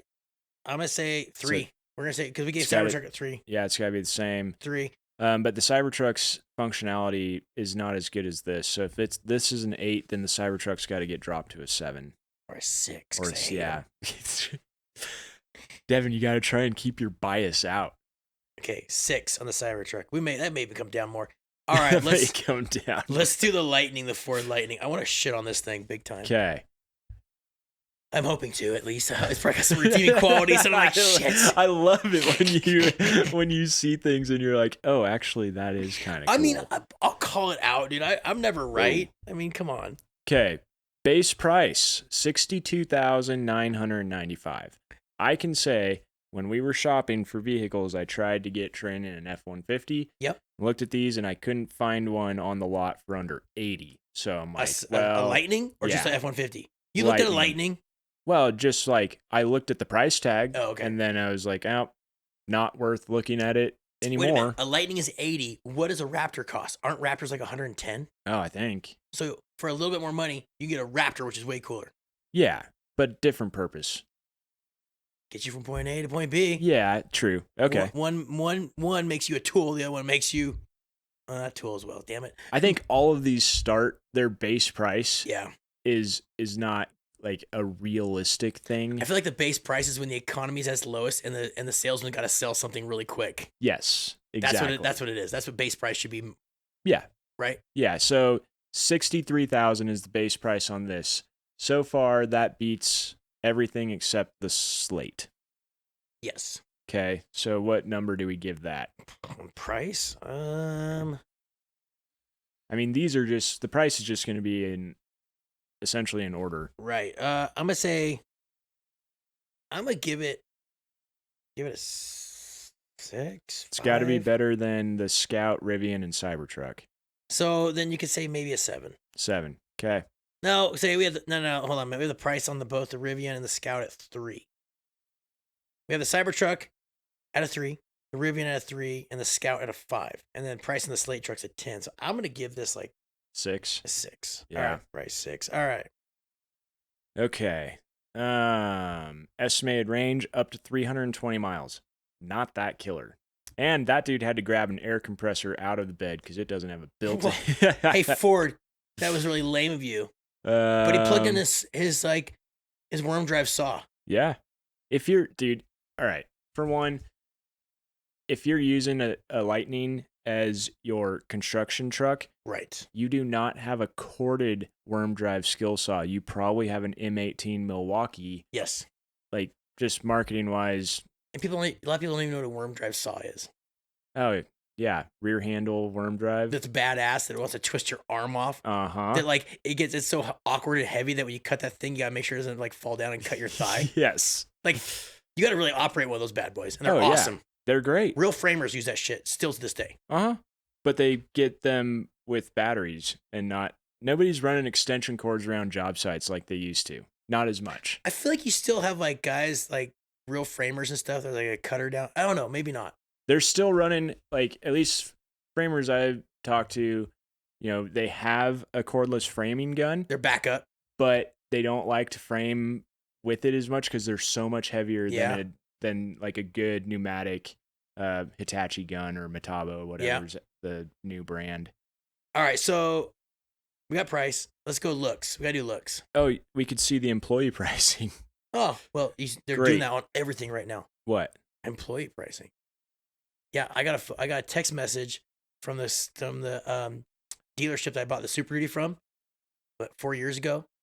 And they said, hey, by the way, see if you're happy with that truck, see if you want to trade it in. We have employee pricing on all of our new Super Duties. I think they're hurting. I think they're starting to drop numbers. Ford? Yeah. And then a friend of mine just bought a new Super Duty, got employee pricing on it. It's like $10K off. No way. Yeah. On a new Super Duty, 6.7. Wow. Okay. So I think things are kind of starting to, you're seeing the writing on the wall maybe. I don't know. I don't either. I'm not an economist, but let's go back to looks. I'm trying to get us. Pulling a Supreme. Oh, shit. It's an Axis. Oh, an Axis, sorry. Fuck. It's got a frunk. It's got a. Why wouldn't it have a frunk? And the frunk looks like it has a lot of room. It actually does. 360 viewer. Come on, Ford. You can do it. Should I refresh? Do it. Oh. Let's try. There we go. The stripe light around the front, when I see one of these things coming at me and it's got the stripe light, I'm like, yep, that's one of those lame ass electric trucks. Thank God they put that only on those trucks so I don't get confused. Okay. Looks wise, it really doesn't fire me up. It looks like a grandpod F-150. It looks like the person's going to get out of it is wearing white New Balances. Yeah. And he'll talk to you about how he smokes meats and his Traeger. Jean shorts. And a tucked in t-shirt. And how he's got a tea time around 8:30 tomorrow. Yeah. Right? Yeah. That's what that looks like to me. I mean, it looks like something my dad would drive right now. It looks like a person that when they can barely back a trailer up, and when they do, they look over the shoulder like this. You know when people can't back a trailer up, they don't just sit in the driver's seat. They look at the mirrors. They do this. They turn around. And they practically have to stand out of the seat, to see directly over it. Yeah, they're doing this shit when they're driving, like go to back a trailer up, and they're like looking over their shoulder to look through the glass to look at the back of the trailer, see what it's doing. And then when they have to fix it, they flip all the way back around, change gears. Yes. And then flip back around 100%. Again. That's the guy that owns this. And the guy doesn't know how to use his mirrors to back up. Like, you don't just he's not just sitting there in this driver's seat going, looking at his back here or here. He's probably looking at the stupid ass backup camera with the option to look down the vehicle. And he's turning the knob for his trailer backup. Correct. He's got the. Does your truck have that? Yeah. Have you tried it? I did. I put the little sticker on the moto trailer just to see what it do. Yeah. Because it has to recognize, you have to input a bunch of shit. Oh. You can't just hook up a random trailer. You have to input what trailer you're putting. It has to know the length, has to know the distance from the hitch to the tongue or something like that. And then you have to put a little checkered sticker on part of the trailer. Okay. So you did that, and how'd it go? It went okay. Did it were you impressed, or were you like, whatever? I messed with it for probably 10 minutes just to see what it was like. Yeah. And it was okay. I feel like if Lisa can't back up a trailer, right? Right. If I were to say, hey, Lisa, go back this trailer, she could probably do it. with the Really? knob. Yeah, you have the knob. You know, and you watch your screen. You watch the backup cameras, and the backup cameras like show you like 4 different views, I think, Okay. and you just run the knob, and the steering wheel does its own thing. It's so lame. Interesting. I think knowing how to back up a trailer, the old school way with mirrors, Yeah. it would probably confuse the crap out of me. Yeah, because you're doing the opposite. Because what you're doing is you're like, hey, I want the trailer. It says which way do you want the trailer to go, and you run the knob. Like I want the trailer to go left. So you run the knob. I just messed around for like 10 minutes just to see what it's like. Yeah, totally. I've always wondered. Yeah, and then I've never used it. Okay. I thought about putting it on the boat first if Lisa wanted to back it, but then it's like Where do you put the sticker? you put it on like the center of the trailer, on the like right after the tongue. Like on the tongue of the trailer. Oh, it's not. No, it goes so your camera's looking down at the tongue of the trailer and the sticker's on there. Gotcha. And so I think it's looking at the angle of the tongue. Okay. So I just put it on the moto trailer, on my dirt bike trailer, the enclosed one. Yeah. And I just tried it there. I didn't like spend a ton of time. Okay. Maybe on a big travel trailer, it would be very, maybe hand useful. You know where it would be extremely useful is like if you have one of those like log splitters on wheels that you can't see. Like yeah, those things absolutely suck. Well, it's like backing up. So we have my mom makes Keegan do all the pick up horse poop because she has her horses every day. He has to do it, so he has a little trailer on the back of the 4-wheeler. Yes, like backing that thing up is impossible. Yeah, so he's always like, Dad, like it's teaching him how to back a trailer up because it's so touchy, right? So yeah, like same thing. But a log splitter or what else? Like a chipper shredder. Yeah, those little rental things that you pick up. I rented a concrete mixer. Yes. Yep. Those are impossible to back up. Yeah, especially if you don't have a camera or anything. Yeah. You just look. I would do it in the mirrors. I'm like, well, I can't see it yet. And then as soon as I saw it on one side, it's too late to me. Oh, dang it. The backup cameras, like the new stuff, is pretty handy. Yeah. It's pretty handy. So anyway, moving on. Looks lame. I mean, we're looking at the base model. I guess I look at it this way. Everything's stock. If it's stock, it's stock. I can't modify it. I can't lift it. I can't put different wheels and tires on it. It looks lame. It's not as lame as a Cybertruck. No, it's not. It's not as lame as Cybertruck. So that's like the bottom of the barrel on looks. They just like the Scout excites me. The Slate excites me. Yes, I'm gonna say Lightning gets the Rivian excites me. So if the Cybertruck's a 1, which is it should be a 0, as bad as the Cybertruck is, it should be a fucking 0.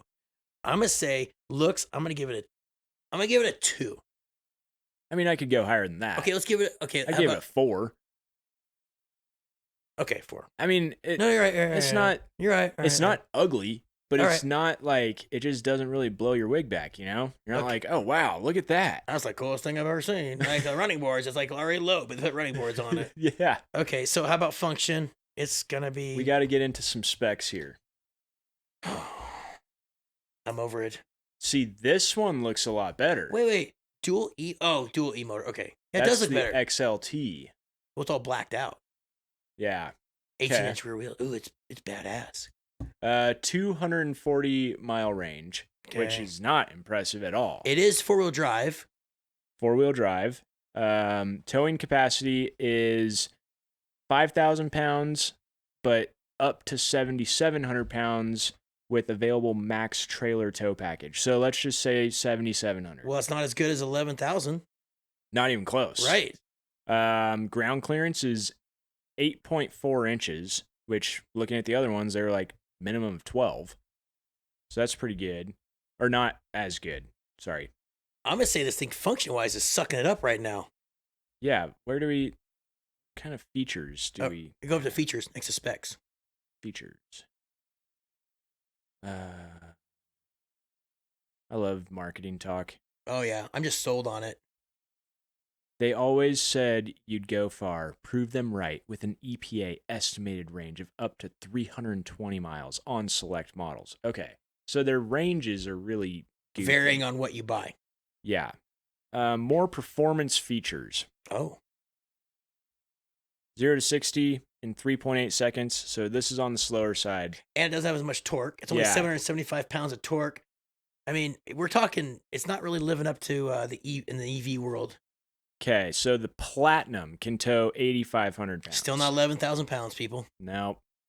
Though the trailer hitch is less likely to break off. Well, let's be honest. I think I would pick the Scout over all of them because it was an actual real frame. Yeah. No, true. Right? Are these? I would think that's a real frame. I think Ford would have made it. Yeah. A body on seems like frame. it would. I want to know more specs. Did you see the vaping technology? What was that? Yeah. Vapor injection heat pump. Standard on every F-150 Lightning model, this feature can help heat up the cab and improve vehicle performance in cold weather. Weird. There's like some Gen Xer or some Gen Z or whatever the hell generation is that's vapes in there fucking puffing away on a vape pen. Warm up that cab for me, bud. Get in there. I like the cherry flavor, please. I want to know, so how big is this frunk?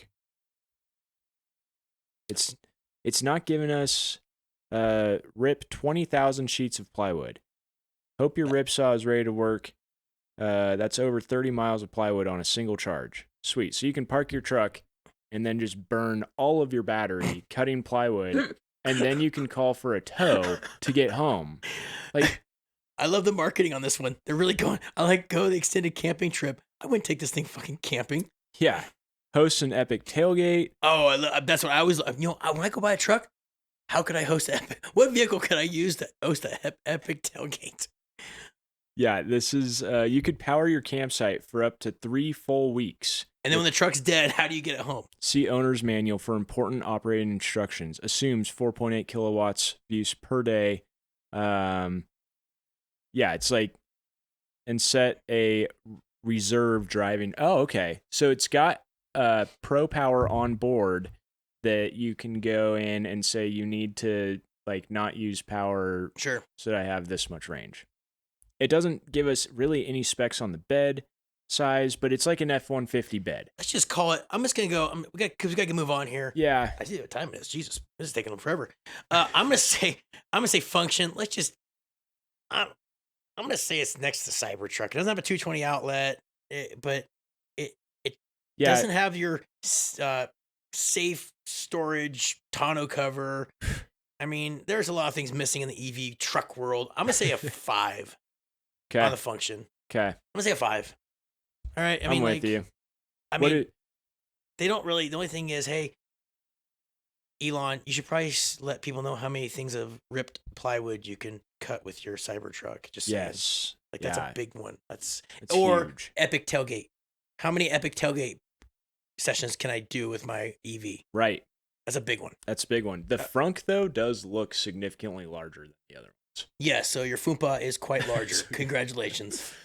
And that's a full cooler. I mean, and it's legit. It's legit. All right, moving on. Let's do. I think the Hummer and GMC Denali are the same animal. Okay, so that's our last one, right? Let's do the Hummer because I just really want to rip that apart. Okay. Let's just do that one. I'm not gonna do a GMC Denali. EV, Hummer, but aren't they the same thing? Don't we want to do the Hummer truck? Yeah, the Hummer truck. Sorry. It looks like it's the same platform as the EV Denali. Okay, we'll go with the Hummer truck. Vehicle details. Ugh. Wow. Is that I don't know. Would I rather drive that or the Cybertruck? I mean, I really hate the Cybertruck, but I'm really hating that. I would take the Cybertruck over that. I feel like the Cybertruck puts you in a different category than this one. That one just puts, I don't know what category that goes in, but it's just. It's like the people that bought the original, like the H2s when they came out. Yeah. They're on a Tahoe platform, like, check out my off-road vehicle. Like, no, dude, it's a Tahoe with a different body. Do you realize that, right? Yeah. And they're super lame. They're not cool. They're not cool at all. I feel like that's the same person that buys this. Yeah. Same person, they just want to be EV friendly, so they say they're saving the environment. Meanwhile, their kids are like mining cobalt in a massive mine for pennies on the dollar. Oh, really? That's how you get batteries? Yeah, they don't come from they're not coming out of the sky. Oh, I thought no one knows. No one talks about that. I thought they came from green leaves. Yeah, they're going to the Congo, grabbing these trees, squeezing them, and like cobalt comes out. There you go. Yeah. And they get paid a fair salary. Oh yeah, they're making, those workers are making top wages, bud. Union. Unions, all that stuff. Yeah. Healthcare. Full bennies, everything you need. Plenty of breaks. Oh, and like they get like tons of vacation time. Yeah. I mean, I don't know why you and I are even here. We should go fucking start mining cobalt with a fucking pickaxe. Right. Okay, so first off, the very first thing they list is it's available to crab walk. I've Drive diagonally. always wanted a vehicle that can crab walk. Yeah, I've needed it so many times. You know, Chevrolet did that a long time ago in their Sierra series. Yes. And it flopped. The Quadra-steer. Yes, it flopped big time. Yeah. And those trucks, could you imagine how hard it is to get parts for those if you own one? My neighbor has one. Does he? Yeah, he loves it. Remember they showed a picture, like that's they sold it, backing up a trailer, and it did a perfect figure 8 backing up a trailer? No. Yes, there's a commercial of that that truck backing up with the quad steer shit, and it like did this whole like you could back it up figure 8. Interesting. But this one crab walks. I don't think that the GMC truck did that. It can't like No, because it would turn so to make tighter turns. I think that's why they did that. This one crab walks. Crab walk. I mean, maybe in the city, like hey, downtown Bend, going to Zydeco's, like I can get a parking spot. Crab walk the shit out of that fucking spot. Hey, did you teach your son to parallel park? Hell no. I got a Hummer EV. I taught him how to crab walk. Oh my gosh. All right. It's watts to freedom. That's it's a good saying, bud. 0 to 60 in approximately 3 seconds. I feel like these marketing people for this company are just nerds and dorks. Oh, totally. It's got Super Cruise. Driver assistance technology offering hands-free driving for compatible roads. Includes 3-year Super Cruise subscription. Oh, subscription based. You fuckers and the subscription based. Here's when I'm going to get on a tangent here. Did you, on your new Toyota, does have remote start, right? Well, no, it does. Through your cell phone? No, with the fob. Yours does too. Did you notice it's subscription based? No, it's not. It's not? No. They just don't tell you how to do it. You just Google it. I'll have to look on the Sequoia. Interesting. I'll show you before we leave. Sweetness, because everything now is going subscription based. It's so dumb and frustrating. 100%. The manufacturers are like, hey, we've got the prices raised on all our shit boxes. Let's get them again with subscription based shit. Yeah, because that's how you get people. Like, it's only $5 a month. That's just $5 a month. Forget a bit about it. You know, it's just like it just comes out of your bank account, and pretty soon you got 30 subscriptions, and you're like, where's all my money? Then at that point, when you're like figuring out where my money go, I can't afford my Zenny cheeky pouches because of this subscription-based shit. Yes, that's it. That's it. I'm pissed. Yeah. Range. Okay. It's got what? 380. Wow. 381 miles. Okay, of range. Estimated up to. That's only going downhill with a breeze behind you. Yeah. Estimated. There's just not. It offers best in class 11,500 pound-feet available of torque. 11,500? There's no way that's accurate. 0% financing for 60 months, though. Sign me up. I got to get one of these things. I'll get 2. Okay, I'm just trying to figure out what. Okay, our base price. It appears that these start at $96,550. So this is this the ultimate loser? I think this is close to the ultimate loser. Okay, so price is by far the most expensive, and on that one, that at the base price of $96,500, which is the cheapest one here, the estimated range is only 311 miles. Okay. Their torque ratings are astronomical. I don't. Up to 7. How's they stay together with that torque rating? Yeah. How's they like not twist the axles off? Okay. Where is? Oh, I love a good battery pack. Yeah. Nothing gets me more excited. Hey, listen here, check this out. Show me a picture of a battery pack and then show me a freaking like supercharger. I'll take the battery pack every day. Yes. Look at that thing. So good. Charging at home. Off-road dominance, crab walk, 4-wheel steer. Look at the top. The top comes out like a T-top in the back. Ah, they're bringing back the T-top. Removable top. Well, nice. Bronco did that too, kind of. With a T-top? I didn't know that. Interior. It's not bad. Not bad. It's not bad. Let's give some positives here. Okay. It doesn't have that. If you ever got an H2, the early ones, they really made them lame with a big shifter. And it's really gaudy inside. Yes. This one's like kind of like not bad. This is tolerable. Yeah. Yeah. Steering wheel looks legit. Yeah. Center consoles look legit. Revolutionary design. It's got your tailgate in the back, like all the new Chevrolets and GMCs, where it does the whole bench seat thing step. Yeah, this is a revolutionary tailgate system. Yep. Pretty killer. Yeah, I mean, it pretty much doesn't get any better. No. Headlights, the whole front of the... let's just... Damn it, we're missing categories here because we need to wrap this up. Well, we're trying to find what all we have. View all specs. Wait, real quick here. Just go looks real quick, get this over with. It looks like shit. It looks really bad. We have the Cybertruck as a 1. I would almost say this thing's a 1 in the Cybertruck. I'll even say it. Okay. Yep. I'll even say this is a 1. Cybertruck's a 2. Maybe a 1.5. Okay. Cybertrucks. Function. I don't even care. It looks so bad. I don't care about We haven't gotten to function yet, but let's just see what we got here. Oh, we got lots of Dude, specs. at least they give a lot of specs. Yeah, I like that. Okay. Towing capacity is 12,000 pounds. Length, 216.8. The Scout is still the biggest. Well, we didn't check the length on the Cybertruck, but... Yeah, we didn't, but that's okay. We don't care. 13 inches of front and rear suspension travel. Well, it's an off-road vehicle, bud. You know, that's minus the not gay bad. Nerf, or the lame Nerf bars that are like hanging down. Yeah. E-trunk volume is 11.3 cubic feet. I'm always interested in E-trunk volume. And the bed is 60.1 inches. So we got a 5-foot bed.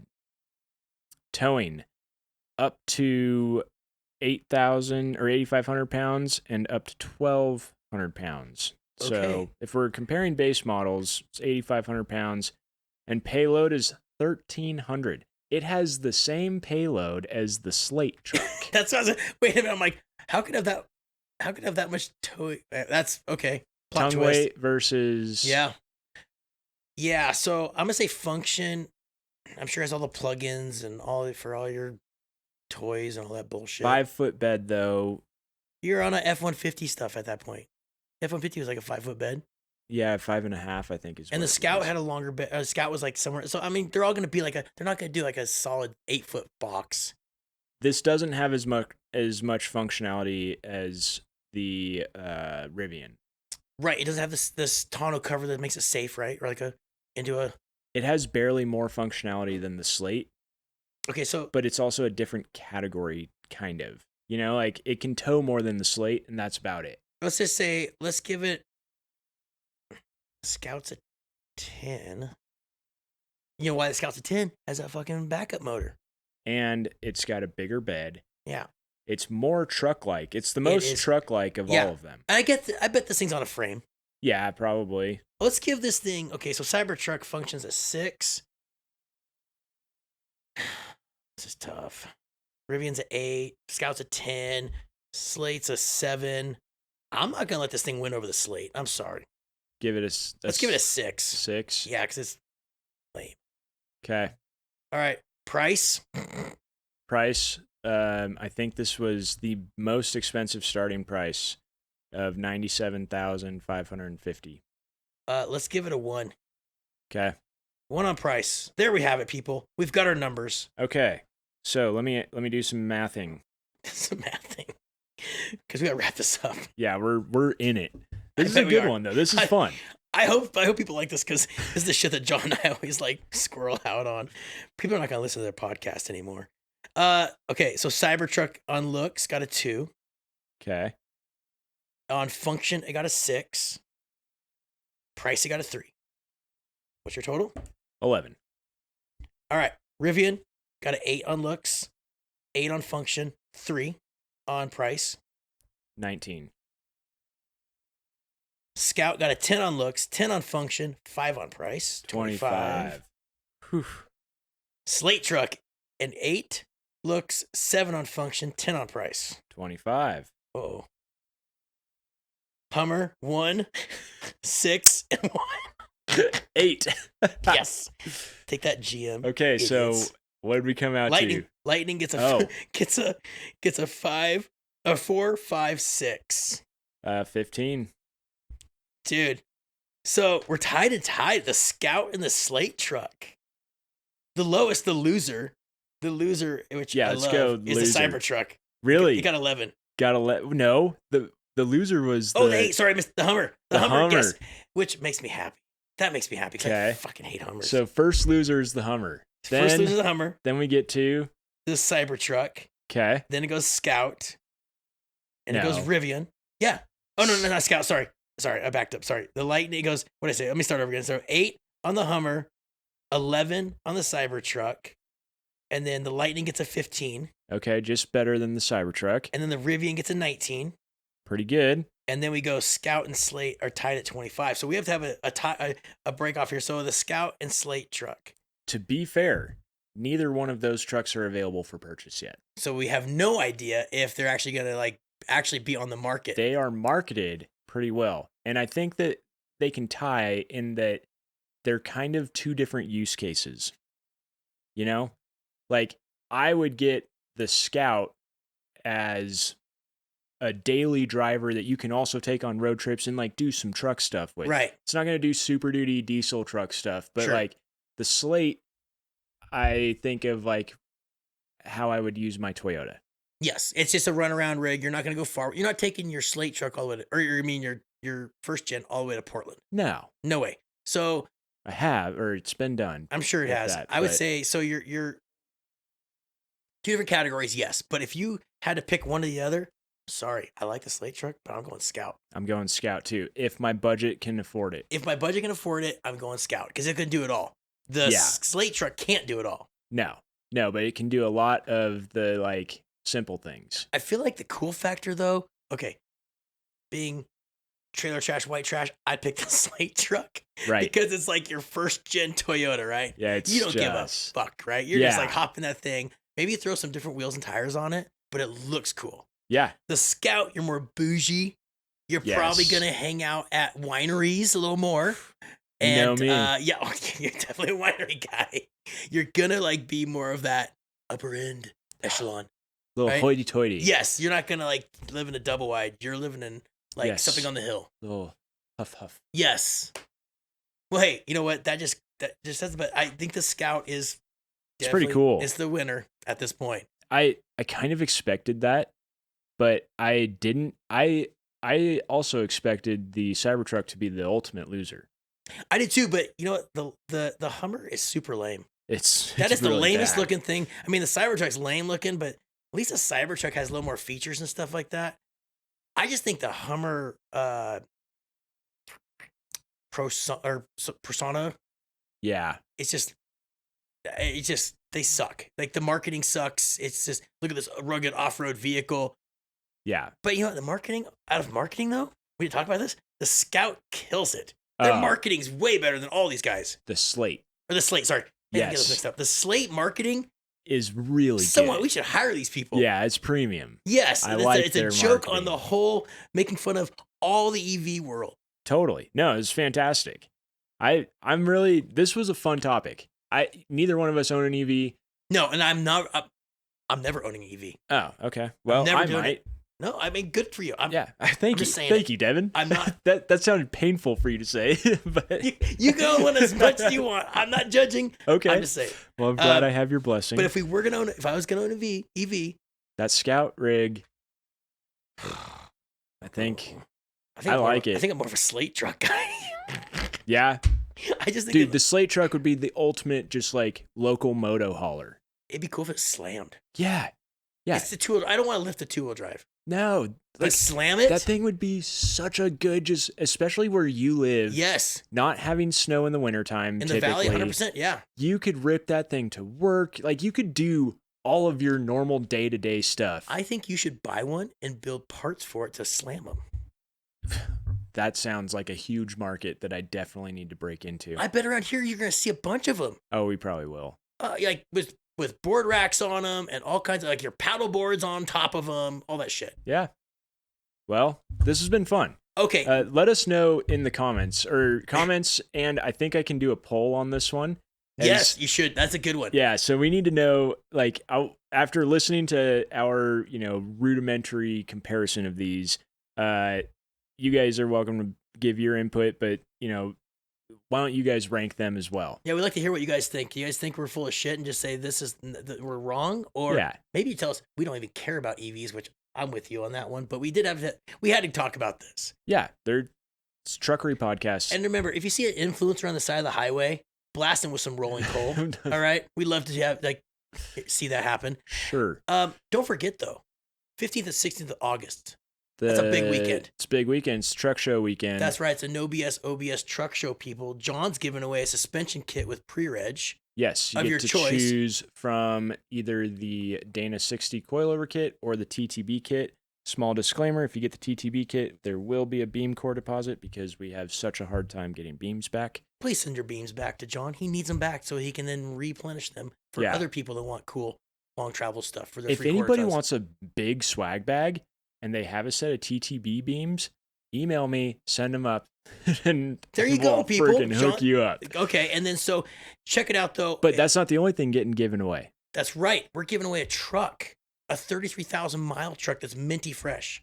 And that is, you don't have to pre-reg. No, you just show up. Okay, scan a QR code. That's all you do. All you pay is for entry into the show.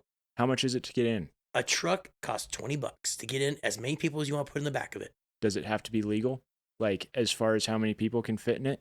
I don't think so. No? Cool. Pound in the back. We don't care. Perfect. Come to the show, people.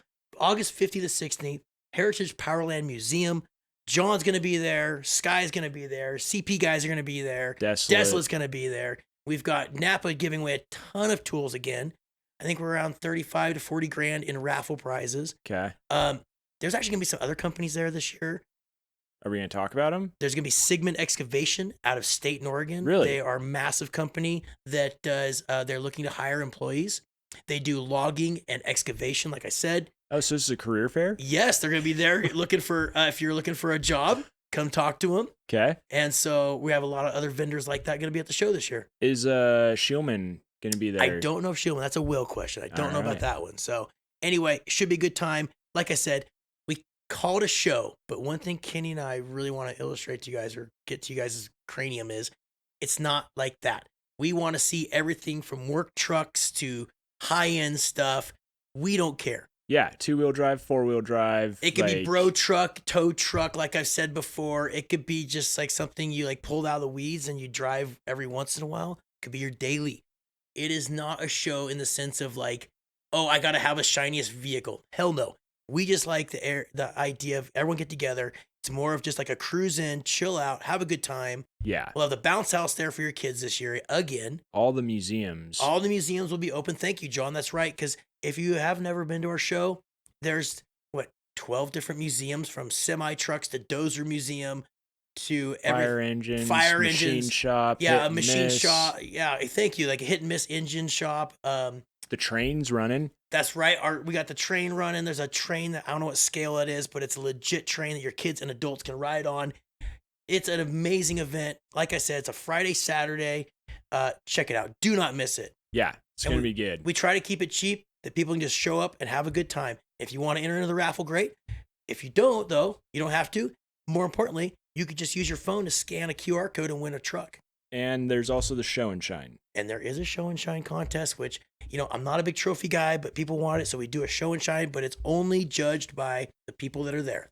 Not by judges. It's only by participants that show up. Oh, gotcha. We don't do judging. Just people walk through and they get to pick which one they think. Truck they like, which is cool because one year we had a fire or a rescue. Yeah, that search and rescue, which wasn't all broed out. It was so cool. And it's like active duty. Yep. And then Jack won it with a low mile OBS that's on like just 35s on some welds, nothing like over the top. So, and Brian Castleman's going to be there this year with the green farm truck. Yeah, Brian Castleman and Jennifer are going to make the trip. So we'd love to see you guys there. So, John, thanks again. This was a good time, even though we just were talking EVs. But you know what? We did the science. We crunched the numbers. We really did. We did. We hit it hard. So, maybe some of these marketing people want to talk to us about next EVs coming down the pipeline. We give them some input. Yeah. No, I think that's a great idea. I like a whiskey dispenser would be nice. On the bed. Yeah, no one talk about that shit. I'm sure that can be federally approved. I don't see that as an option. They couldn't be.